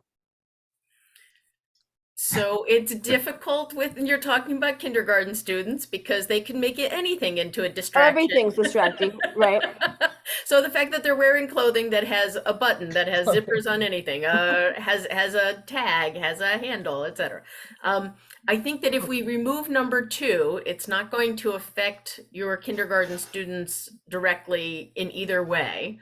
And I think in those cases, the teacher has to manage the distracting behavior of the kids and not that the dress code is going to help with that. Yeah, that's true. They can't wear the hood up because that's one of the pieces. They can wear a hat, but they can't wear the hood. But they can wear a hoodie with the hood down. Goodness gracious. Okay. Yeah. But if they're playing with the zipper, the teacher's going to have to help them with that. You can't outlaw zippers. Manage. It's the Velcro. It It's the is Velcro. You can't mandate Velcro until 2nd grade as much as you'd Velcro like on the to. carpet. It makes me crazy. No, and Really? I think you can take it out. But I will tell you that that's not the example, the kindergarten example you just gave is an educational distraction that would be handled by the teacher, right? The distraction that we're talking about in this scenario, that is the gray, is Phil is wearing a polka dotted sweatshirt, just like Michelle said, and Michelle doesn't like my polka dotted sweatshirt. Well, that doesn't mean I can't wear my polka dotted sweatshirt. Just because Michelle has to manage her own distractions and pay attention. That's what it's about. Right. I don't think we need to make that in policy. That's just being a person. I think that's the spirit of the law. It doesn't need to be explicit in the policy. I think that as the administrator, Phil, you can remember that we had this conversation and that's the spirit of the law. And I know that's exactly what Mary Kay is thinking. So I think if you made a motion to approve and strike that, it would be Okay. fine. I'd love a motion right now, or unless there's additional questions that need to be answered to move us ahead on that. Are there additional questions further down?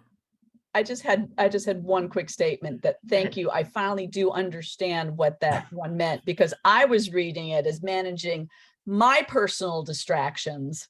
Sorry. And it didn't make any sense to me, but it's my distractions from other people, what other people are wearing. So Correct. yeah, I was lost in that one. I truly was. Sorry. Okay, so far the one edit that people seem to be agreeing with is to remove section number 2. Okay, so I'll make a motion. Oh, I need him to Go ahead, Donna. We're I good. just All right, adjustment for you.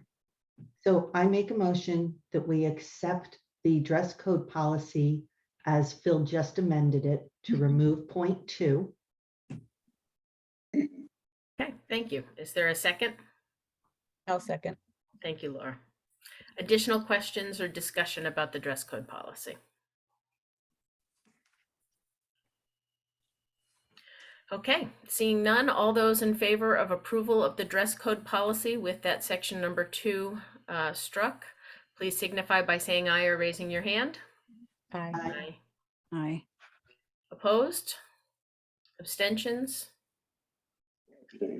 Okay, Herb abstains. We're gonna have to do a roll call vote then. I'm gonna go through everybody. So Donna, if you can come on, and Ann, if you would come off mute so we can hear you. Laura, Aye. thank you. Tracy, Aye. Ann? We saw you on video. We saw that Ann raised her hand and said aye. Okay. Donna, Aye. Herb, Abstain. abstain, and I vote aye. Brianna? Aye. Aye. Okay, motion passes. Thank you.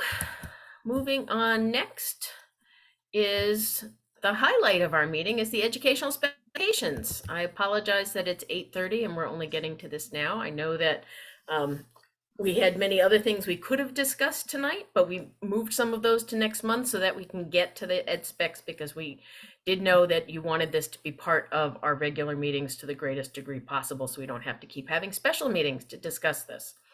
So, but we're going to move on to this section next. I think you're going to find that you're in better shape than you think. So I guess to start, what I sent out after our last meeting, whenever that was, the draft with the numbers, all of that, I left all the highlights in to show the changes. Any questions, any comments, anything that I need to pay attention to before I present the final really final one section? Could you put that up on the screen, Phil, so we can see it? Which part?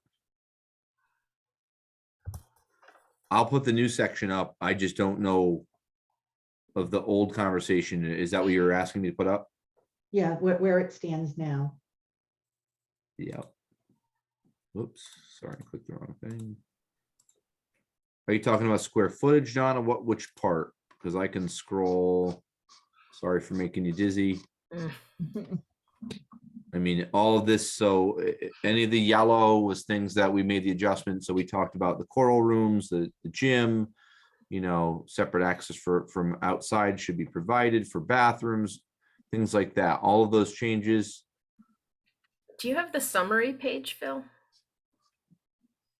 Yes, the total summary is at the top. Sorry, again, it's at the very top, so. Closing in on it. I'm trying to watch you at the same time. There we go. Okay. So again, to talk about the space, and to clarify the point, we are not at 12 or 13% reimbursement rate, just to be very clear about that. We are, I think the SBC is very close to getting information about estimated cost along with what the reimbursement rate would look like. Phil, I have some new information on that. Those rates were revised last week, and they remain pretty much the same at 53% and 63%. Okay. They went down like 0.7, 0.72, but not a percentage, but not. Did they just do 1 year, Michelle? Did they do 1 year out? Yes, this is the 2023 number. Okay. The original thing that was mentioned, it's by town. It's established once a year, and the wealthiest towns have a reimbursement rate of 10 to 15%, but we are not amongst those towns. That's why our rate is in that 63 to 53% range. Right. There's just, he was the person that made the comment earlier has been attending SBC meetings and understands the penalty for space overage, which is why we're trying to address this with the state. But again, you can see the changes that were made in yellow, and this, we've already talked about all these. You know, we increased the common storage areas. That was something that you talked about doing. Specialty rooms. So the steam room you said should be a little bit larger, and Scott Pellman agreed that went up. Instrumental music came down a little bit and chorus went up, just because the number of chairs and things like that, and they are their own spaces. Special ed basically stayed the same. We did measure the conference rooms and we increased one, so one's a little bit larger, and this could really handle 10, and this could handle probably closer to 14. So the net total program was 65,000. When you add in the service areas and the grossing factor, you are 83,134. And again, the reason this is on the larger side, and I did have a meeting with the state, with the SBC chair and Scott Pellman, is because it's pre-K through 8th grade. The requirements for a middle school are different than an elementary school. And so we did an exercise for the state to demonstrate to them, like, well, okay, what do you want us to cut? And we just showed that the things we would cut, we would have nothing left. I mean, it would literally be a box and an office in a classroom. And it was, they understood it. So it didn't help us yet, but they understood it. So that's I think we agreed that's where the square footage that will stay at. The work that we've been doing here was what goes into those classrooms. We've gone all through these things. What furniture, student furniture. The last piece that we were to look at, sorry, again, page 51, was really some of the general building things, heating, cooling, ventilation, technology. This is making Google just cry right now. The biggest thing I didn't like, and this is some of the old work that I had done around IT. I didn't like the way the IT things were looking. So I reached out to Novus and got some feedback from them. And I got some ed specs that were new from things that had passed with enough specificity, but also being general to meet the requirements. So we made a section that's called environmental, the systems and equipment. And what falls into this now are all of these things. And I will try and make this bigger for you. And I cannot see you, so if you have questions, please ask. The building system here is basically saying that we have to meet their standard for whether it's if we renovate Hall School or we, and that's not the typical name now, but if we renovate Hall School or have a new building, that we need to meet their performance ratings for a building project. It can't be something that's inefficient. That's basically all that says. Okay. The heating and cooling is again specific general. New heating and cooling plants will be installed to provide adequate heating and cooling capacity for the school. Consider geothermal. They're going to require that all spaces have air conditioning. All spaces have to have that ventilation by a dedicated, system. And it's typical to have energy recovery. So as that works, you're not wasting all sorts of energy. You put in the climate controls and ventilation system, which is kind of tied to the heating and cooling. Basically, that point A just means that there's a system that we can control it. Right now, the way we control the system is we go to the classroom and we change the thermostat, or we shut down the heat in the entire building. Basically, what happens with this type of system is you can control settings. So 8 p.m. at night, we don't want Mrs. Jones's heat to be 80 degrees. It brings everything back down for temperature savings, and it keeps a consistent heat pattern or cooling pattern, and it's controlled by the web, which makes sense. We also want people to have the proper heating and cooling, so they need to have independent control to a degree over those things. We don't want someone to set their heat to 90 and forget about it and walk away. So there's ranges that you can do. Obviously, it's got to meet codes and standards. We would have temperature sensors in each of the classrooms, and they would have the carbon dioxide sensor, something I've learned about. And basically what it does is it helps you adjust the outside air intake so you're not wasting energy. So whatever coming in and out as far as heating and cooling, that you're using that air as wisely as you can to maximize your energy savings.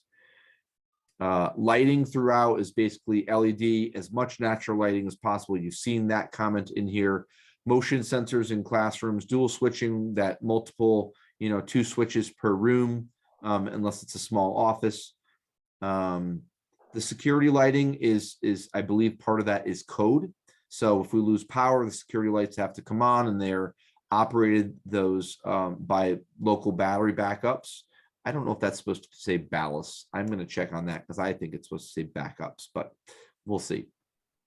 And then the use of light shelves and light sensors for natural light to reduce electrical load. There's just neat ways you can use light now to you know, balance out what you have. The brighter parts of the day, it'll bring the lights down. The darker parts of the day, it'll bring the lights up. It's just something that you build it into your system. As far as electrical goes, it's got to be, if it's a renovation, it has to be modified, replaced as needed. If it's new, it's going to meet code. They would use it as they would. You want your ability to monitor your utility meters. So you don't have to go to CLMP or your source and say, or it's now EverSource, I should say, and say, how much energy are we using in center school? We want to be able to meter that ourselves and know what is, where the load is coming from in the building. There's an emergency standby generator in this, and it's really to maintain heating in the building and essential building loads. And it just says consider roof mounted solar in here. It doesn't mean you have to do it.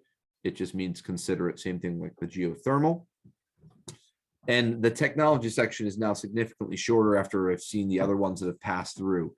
So the voice over IP internet, they're basically saying the voice and data system, that type of design.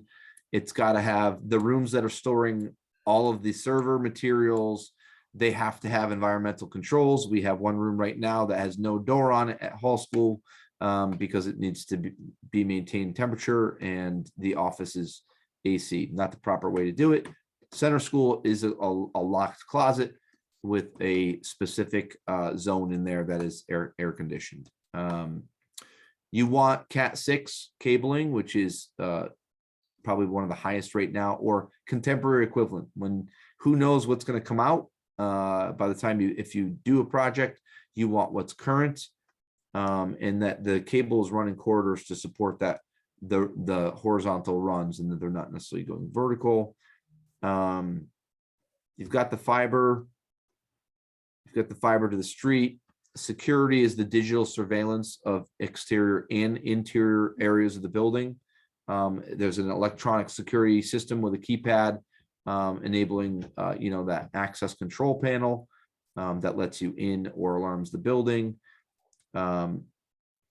We left a lot of this, as most schools do, because this is a public document. Consider a variety of security measures in and out of the facility. I don't even like to talk about what we have now. So this would come with some of the recommendations from that school safety committee. The double vestibule is a clear one that's in here, but you would think about, things we talk about are panic buttons, fast communications, things we would do in lockdowns, motion sensors, in the hallways, things like that. And that design must prevent access to schools' instructional areas when community events occurring is really important. You just, you don't want someone leaving something or accessing something and laying in wait. So that's in the design part. Herb's got his hand up, Phil. Just a quick question on the fiber optics and so forth. Yep. You're saying that they're in the hallways. Is that they're in the ceiling, right? Hidden? So the cable runs are hidden in the ceiling, correct? Yep. The fiber is what comes in from the street and provides us the crazy internet speeds that we get here now. I mean, we're on a good day, we're over 200. Was it 200 gig, 200 meg?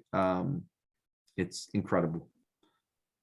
So that comes in from the street, but the cabling, the Cat 6 is what goes down the hallway.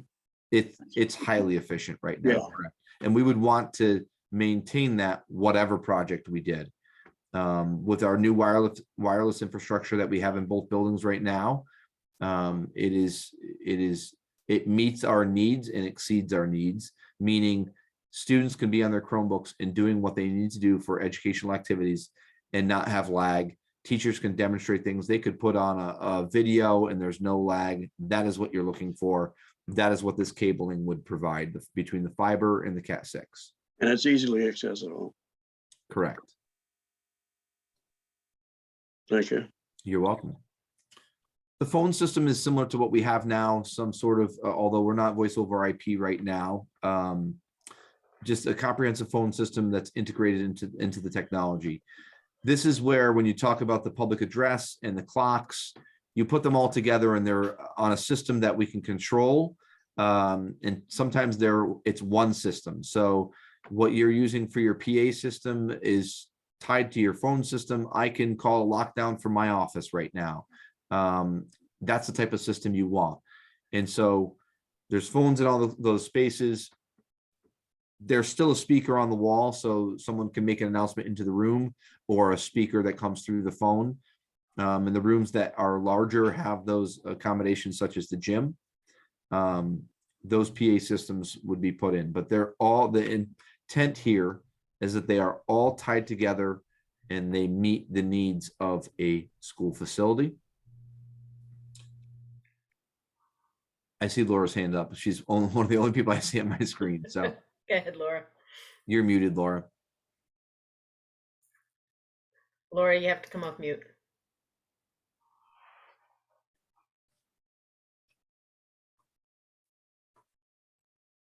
Sorry, forgot I was muted.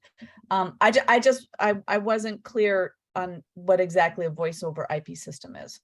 It's just over the internet. So right now we're hardwired, but we could use the internet for all your phone calls. And it's probably long-term cheaper.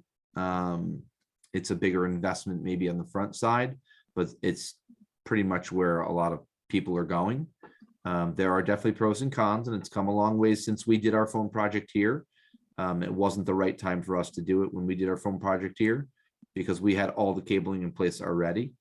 But it's just basically talking on the phone over the internet. If you have an iPhone, Laura, and you know FaceTime, you can do a FaceTime phone call without the camera. You can, that's basically the Okay, concept. okay, all right, thank you. You're welcome. The plumbing, basically it's going to meet all the codes. The fixtures are going to be self-operating. I'm going to ask, and I'm going to, there's the two, I have not shared this with the two individuals I said I would share it with, that do this work, just in case they have some feedback. I'm interested to see what they say about this copper piping versus considered plastic piping, because there was, I read several of these and some said copper and some said plastic, and they're all newer ed specs. So I'm curious to know what they think and why. Floor drains was something that came out of center school. Floor drains with shutoff valves will be provided in multi-stall bathrooms. Very important. And that you have the domestic water heating plant, which is really just the tank to serve the school. You have to be sprinklered with the upgrade, so you'd have the plumbing for it. You have to meet your fire alarm requirements. You know, it's got to dial out, it's got to be backed up. So it's, you know, it's addressed, that's addressed in there. Before you go any further down, can you scroll back up a tiny bit? Yep. On the domestic fired hot water heating plant. One of the things that schools are notorious for is the fact that the water in the bathrooms takes half an hour before it gets warm. And given the need to have hands washed all the time, brought to our attention over the past few years, I don't know if that particular one would meet the need for close to on-demand warm water. I know that I will ask that. there are other types of ways to do hot water heating that might provide better health and safety protection. Yeah, and I know sometimes they do, they like one big tank and send it out, and sometimes they like multiples. Yeah. So I can find out. But the one big tank, the time it takes to get to the bathroom furthest from that tank, you never get hot water, Right, and no right. one's hands will ever be clean. Yeah, So, agreed. okay. The Well, fire alarm, oh, sorry. Somebody say something? All of the electrical communication system that we have here, do we have any video at all in the rooms? Not in rooms, no. Do some schools have that? Typically, Do no. they? No, they'll put them in big, larger spaces, auditoriums, gymnasiums, In gyms, yeah. cafeterias, but not in individual classrooms. They'll put them in hallways. They'll cover stairwells, they'll cover hallways, they'll cover exterior. You'll see oftentimes, and probably more at high schools, you'll see pole cameras, so they can keep an eye on their fields, things like that. Yeah. We don't have a need for it then. Oh, there's cameras built into this, yes, but in the classrooms, no. Yeah. What does the word Um, operational mean? Does that mean the window's open? Yeah, so Okay. let me get Good to that in a part. second. The fire alarm piece, and this is something that I have been working on, and it's approved by CIP. That's a bigger than I quite honestly thought it was. To replace these fire panels, so many of them are have the, it's not a monopoly, it's a monopoly in my opinion, but it's proprietary, sorry. Whatever we do, if we renovate Hall School, the system that goes in has to be compatible with what we have, or it's got to be planned to rewire everything, because reusing things and being stuck in some of these proprietary systems is a challenge for fixing. It's just like, you have to go to the Ferrari dealership because that's the only place that can fix the Ferrari, unfortunately. Acoustics is pretty straightforward, I think. And I've talked about the majority of that already. So Michelle just hit on one that's in yellow for an interesting one too, Michelle, because this is something that we saw in Birch Grove, that there were non-operational windows. And honestly, ed specs vary. Some say non-operational and some say operational. So I'm not sure if they just meet fire code with the emergency windows and the remainder of the windows do not open, and they do that because of safety and because you have AC in the building, and it impacts your ventilation because all of those things are now so computer-based and measuring air. That might be the reason why. It is highlighted yellow because I would like to ask the two individuals who do this for a living, why non-operational or operational? Tell me what the reasoning is behind it, and which way should it be? Because I don't have that answer yet. Just a note that it was really good that we had operational windows over the past few years. 100%. It's also really good that our windows are old because we get a lot of fresh air in. Yeah. But that is the gist of what's in there now. That's every section. And I'm at the point now where Brenda and I will do the final proofreads. We'll delete, make sure fonts are consistent. This is the last of it right here. The technology section that was pages and pages and pages. I have been told it was too specific, and you don't need that. And so I will confirm that with the two individuals that, do this for a living. They help with ed specs, and hopefully they can give us some time. But for the most part, this is the big portion of it now. We're in a decent spot where I think you've already kind of settled on the square footage. I would be taking out just some of the junk that I have left in here in different spaces as reference, and you'd be looking at a final draft approval at your next meeting. Go ahead, Laura. I had one question about the emergency generator. Has consideration been given to the school, whether it's renovated or built new, that it would continue to be the emergency shelter for the town as it has done in the past? And would that emergency generator be sized for something like that to be able to be used as an emergency shelter? So we were told to be very careful about using the term emergency shelter because Whatever the term is. no, that's the point of it though, Laura. Is it it requires you to build and do very, very specific things. So that's going to be a question that we need to ask. Does this now fulfill our needs as a town if we were to do something and still qualify to be used as that space without needing additional things? And I'm talking about like multiple showers and you know, storage for water, just very significant things. So I don't know the answer yet. Okay, I just think that's, you know, if not the school, what would serve as the town shelter? Because that was, it was crucial during the winter storms.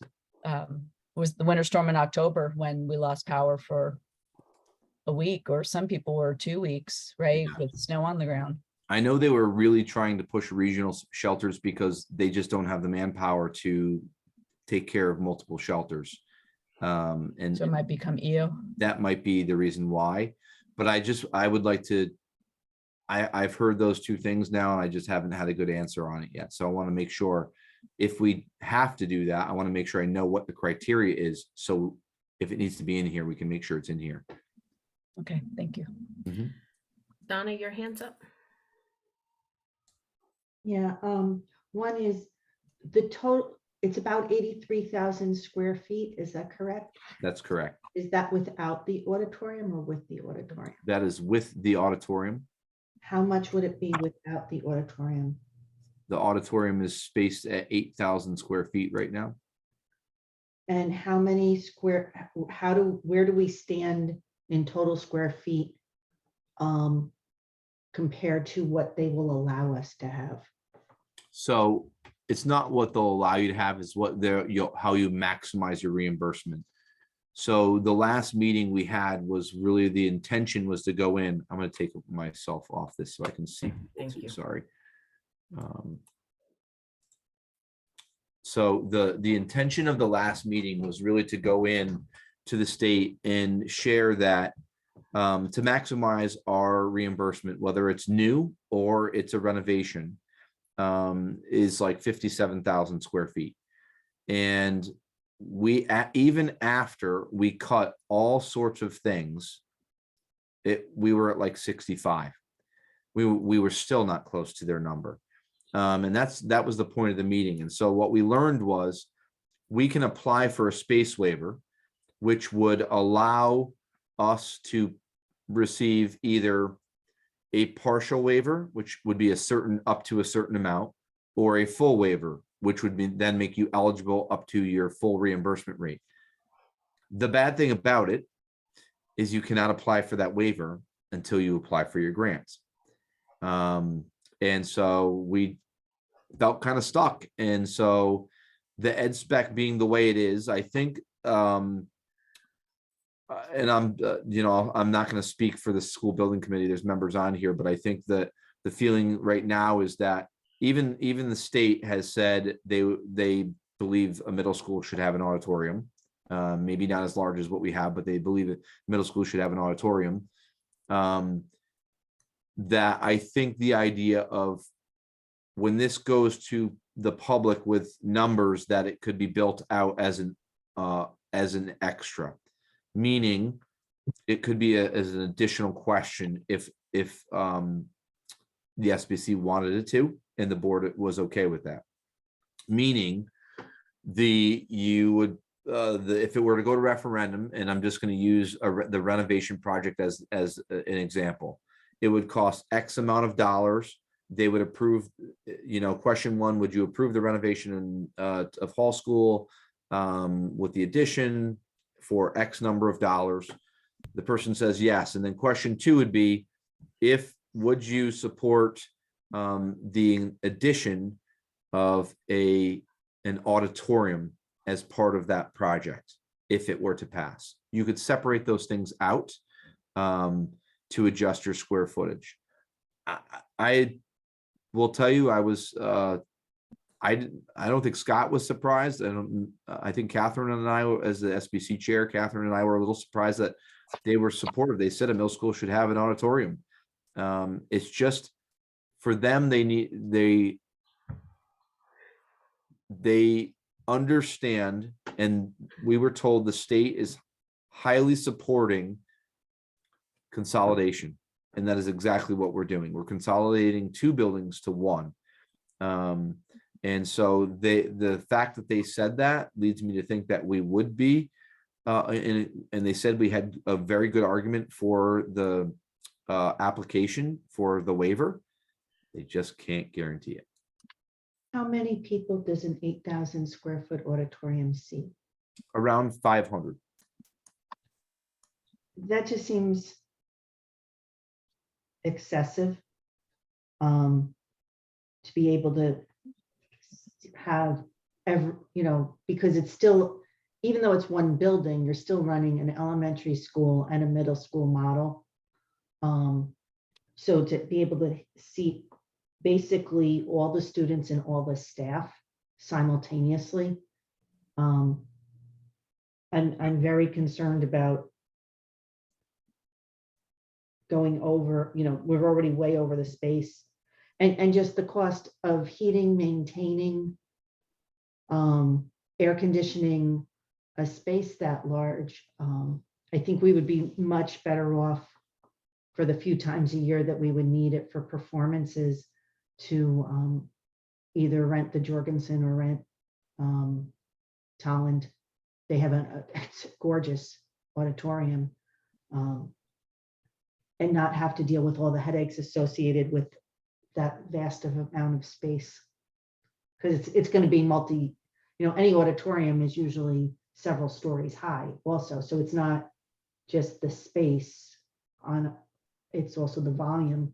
So we're not voting on this tonight. This was informational. Okay, so we're going to have conversations next month. Okay. Specifically because we will have some of the questions answered and the draft plan prepared. Are there any additional questions or issues people want to bring to Phil as he's preparing this final draft? Phil, will you make a copy available of the current draft? Because there may be some fine tuning that people want to do and look at it in more detail. Yeah, and so what I'm going to We should not wait until the week before the week before the next meeting to be tweaking things, because we need a final draft ready for the meeting. So don't think you can make edits on the 2nd of November and have it ready for the meeting.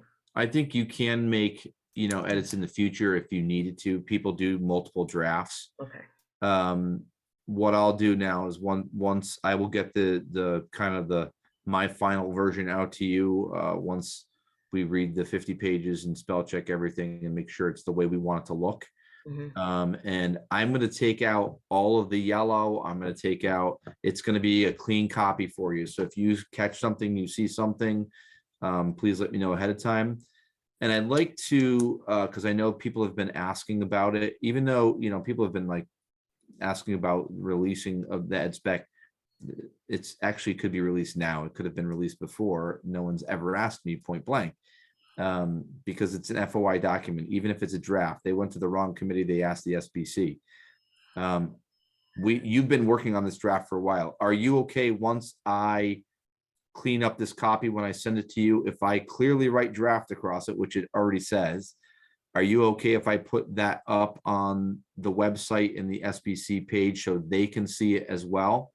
And it's just so people can, if they see it, they have feedback, they have questions, because eventually it's going to be going to the public as part of our SBC presentation. Are you okay if I do that? I'm perfectly fine with it, but you need to make it clear how people provide feedback. Like, do you want them to send you an email? Don't just put it up there with no feedback mechanism.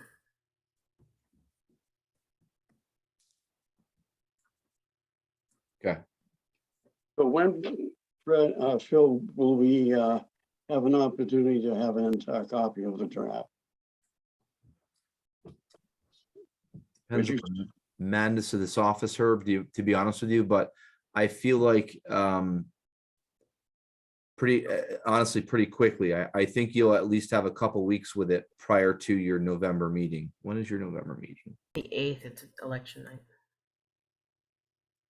Are you gonna make copies of it so we can pick it up at the office? Absolutely, yeah, I could do that. I mean, I can make it my goal to say that by the so I'm going to say that 2 weeks from today, by the 25th, that you will have that, what I'm going to call the clean copy. And that will allow you to, I mean, if I have it earlier, I'll share it and I'll put it up. Okay, It's- that sounds great. Will this also be provided to the school building committee? Because I know that they've been anxious for it. They had the same document you did. And I just want to clarify something, because this is something I think people just don't understand, is the school building committee is anxious for it, but the only thing that they need, the only thing is the square footage. And the reason why is because that's how they factor price. That's how they factor what we can do to work with. They don't get to edit any of your ed specs. The Board of Ed drives the ed spec. So, you know, people are saying, where's the ed spec? The number has been clear. We've been working on that now for a while to get to that number. People just want the information, which is great. I'm glad. I hope they read the full document. But it's really the number that this SBC needs. Okay. So seeing no more hands prepared for additional conversation, are we finished with this topic? Okay, sounds good. So we're going to move on then to our second section of Present to Speak.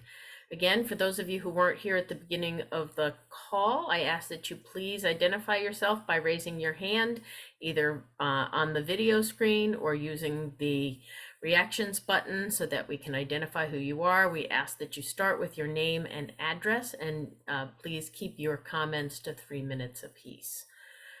We'll start with Nicholas Tella. Your hand went up first. Nick Tello, 49 Myrtle. Started off with positive. Thanks for doing this portion tonight and not pushing it off for a special meeting. So thank you for that. Just touch upon the percentage of reimbursement penalty and such. Like Phil's, you know, correct. It's not 13% yet. It's not 57% yet either. Hopefully at best 57, but right now we're 44% over allowed square footage. So the penalty right now would put us at 13%. I'm sure there's going to be a lot more to happen between now and then. Even if the state met us in the middle, we're at 39%. Let's see. Yeah, I just have an issue with this hybrid meeting. Stating COVID is the issue. I guarantee you there's people that are out on vacation right now, or they're going out shopping at local stores with no problems. But yet when it comes to a meeting, they have a problem to have a hybrid. So it just concerned with that. So been told mold on the cabinets and such. If there was mold on the cabinets, or it was rotting and such, usually rotting, there's mold nearby. Was there a certificate saying that the rooms were cleared from mold and such? I understand that not required to complete like an indoor quality test or something, but I feel like the health department should have been at least aware of that situation. So I don't know if Eastern Highland Health was made aware or not, but there's that concern that, you know, potentially 90,000 for a playground or such when we have schools falling apart. I know it was mentioned that the school there might be like $10,000 parties for the teachers as a thank you and this and that.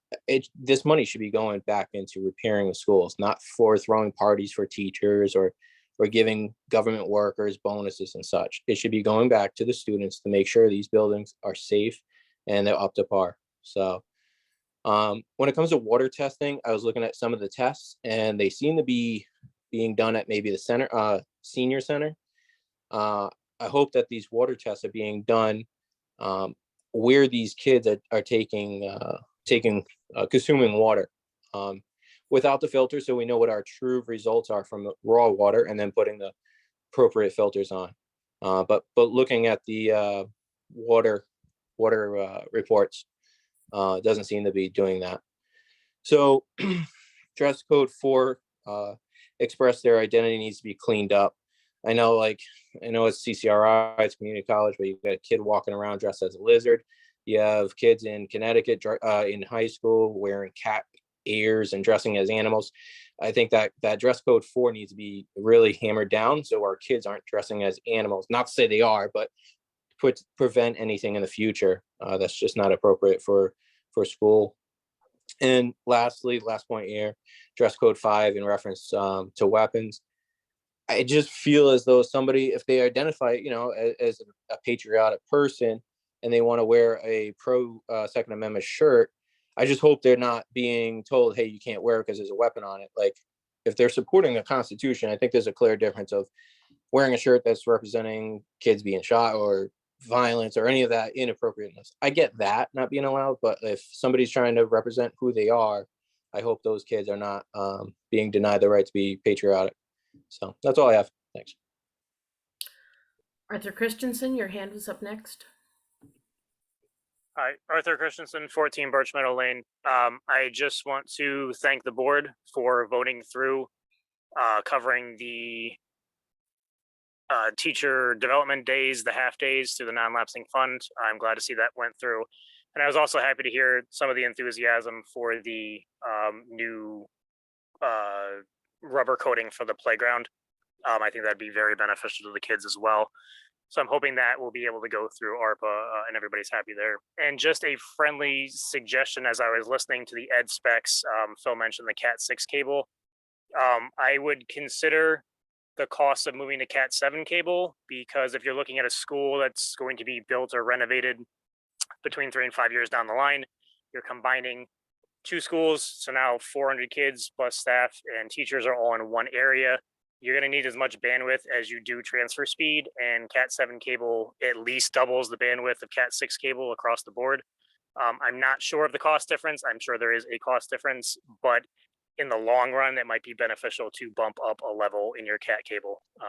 But that is all I had. And again, thank you to the board for passing that non-lapsing fund coverage.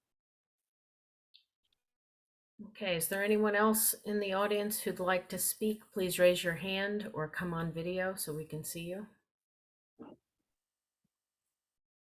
Okay, seeing none, we will move next to board comment. Who wants to go first? Who always complains that they never got to say anything and they only get to repeat what everybody else said? You get to go first this time if you want. Go ahead, Herb. I'll go first. I don't have very much to say.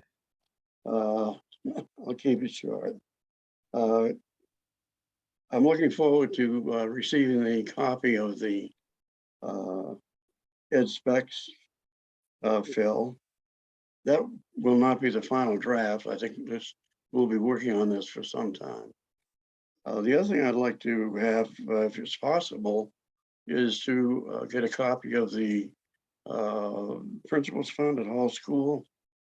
I think there's a fund there. It's an off-budget account that we look at occasionally, and also a copy of the stipends for the athletic program and activities and clubs and field trips, if that's available. And I think that's an off-budget. I don't know if it is an off-budget area of our finances or not. I think that's about it, Michelle. Herb, do you need those things at the November meeting, or could you wait until December since it's closer to the budget cycle? I'm just thinking we have a lot of questions we're going to be talking about next month related to the ed specs, and I think Phil could put that together in a very short time. He doesn't have to do it himself. He can have one of the staff. But we don't need to have it on the agenda. He can just provide it to you. See it on the agenda. Okay. Well, I don't want any complaints when the meeting goes long next month. I'm just putting that out there. It goes long. Okay. You get to sleep in, Herb. You're retired now. Those of us who have morning jobs, that's the problem. Okay. Who wants to go next? Go ahead, Laura. I was actually ready to go last and just say ditto, but nobody was going. So, and I don't have much to say. I did want to say that I'm very excited about going to the convention. So right now, Michelle, that heads up, I'll carpool with you, but I'm definitely looking forward to that. I did want to say a fond farewell to and it's a small list this month, which was nice. The folks leaving. I taught with Dina, so I wish her well in her new position, and welcome to Sarah Jean, you said was coming back. Thank you for everybody for a very efficient meeting, and for those folks who came and voiced their opinions. That's all I got. Okay, thanks, Laura. Who's next? Go ahead, Brianna. I'd like to start by thanking Donna for giving me such good examples of how to make a motion. And someday I'll remember all the words that I need to get one right. She had some really tricky ones tonight. That was really impressive. So thanks. And I was able to attend curriculum night at Hall School recently as a parent. And it was so nice to be back together, roaming those halls and seeing all of the excited parents going up and down all of the stairs. I was only able to see one particular team in action because that's the grade my daughter is in, and they had a fantastic presentation. Two of their members there are brand new to the district, and they had no problem at all rolling right into things with their veteran teacher. And it was just so great. They were very personable, answered all questions for the teachers, and I think everyone felt comfortable and kind of glad to be going through the school year with them. It was nice. And the UA presentation was also great. So neat to meet our new music teacher there, especially. That was kind of cool. And our new PE teacher also, and our art teacher. It was just really fun to be at. So thank you, Mary Kay, for putting that all together, and all of the staff there at Hall. It really was great. And I just would encourage more families and parents to try to make the time to attend those kinds of things. I think that is a great opportunity to learn things about our curriculum, to talk about specific grade level expectations and the things that the children will be learning that year. So hopefully we'll see a little bit higher attendance next year. But thank you. Thanks, Brianna. Is Anne still on? No. No, okay. She had to get on her next. Yeah, she's like, taking off. journey, right? Tracy and Donna, anything you want to add? I don't have anything to add to what's been already said. You get to say ditto because you're close to the end. There you go. Go ahead, Donna. Okay, and I'm going to make up for everybody who is short-winded. I would like to, I mentioned at the last meeting, I'd like to be provided with the vocabulary lists. Those don't need to be discussed. I just like to see them. I still am a fan of us moving to hybrid meetings. I'd like the, whatever the current sex ed curriculum is, I know everything's going through a revamp, but whatever the kids are learning now needs to be made available for parents with an option to opt out if they don't want their child to go through it. The other thing is, one of our prior meetings, we talked about we'd be getting test results on the SBACs and iReady and things like that. I think it's really important that we get those results, even if they're just presented at a board meeting, and then we have a special meeting. I think last time it worked out well where there could be more give and take, where parents could ask questions and get answers. So I think one of those meetings will have to happen. And I just want to really encourage everyone with Halloween coming up and some of the things that are going on in the news, that parents and teachers, we're all just extra vigilant that the candy for our kids is safe so that they can have a fun, wonderful Halloween. And I'll share a quote I heard recently. I was told it was from Mother Teresa, but if you want to make the world a better place, go home and love your family. So I encourage all of us to be safe and love on our families, and have a great day. Thank you. I just want to close out the meeting with a thank you to all of you for being so efficient tonight. It's really hard to keep these meetings at under 3 hours. For those of us who do have to get up early tomorrow morning, that is almost impossible for volunteers to do that. So the fact that we're at 2.5 tonight, I think is the best we can hope for. While it's certainly up to all of us to add as many things to the agenda as we need to, we are going to manage that, and we're not going to have everything on every agenda every month. So I'm trying to balance your desires for information with the urgency of what needs to get addressed in a particular month, along with what's feasible to do in 2.5 hours. If there are those of you who, feel that we need to do something as a special meeting, like we did with the last year, we did a workshop session, which was much more question and answer around the test scores. We did that in the spring after the budget was done. Remember, we've only got another month before we start talking more about the budget cycle. I hate to say that so early, but it's true. The budget process will begin again only too soon. I just want to put it out there that we may need to be handling more things in committee meetings and less things at this table. We could move to a consent agenda, which is a model that's used where you approve, for example, all of the minutes and other types of things in one vote. It makes things a little more efficient. So we are considering those things to try and make things move a little faster.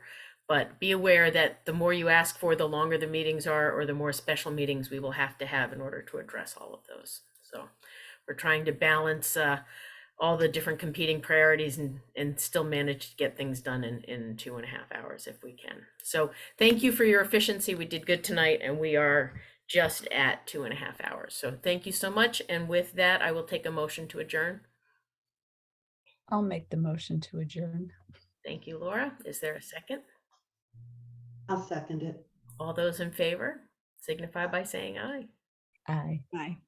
Okay, and it passes unanimously. Good night, everyone. Good night, everybody. 9:28. Have a good night, all. Right.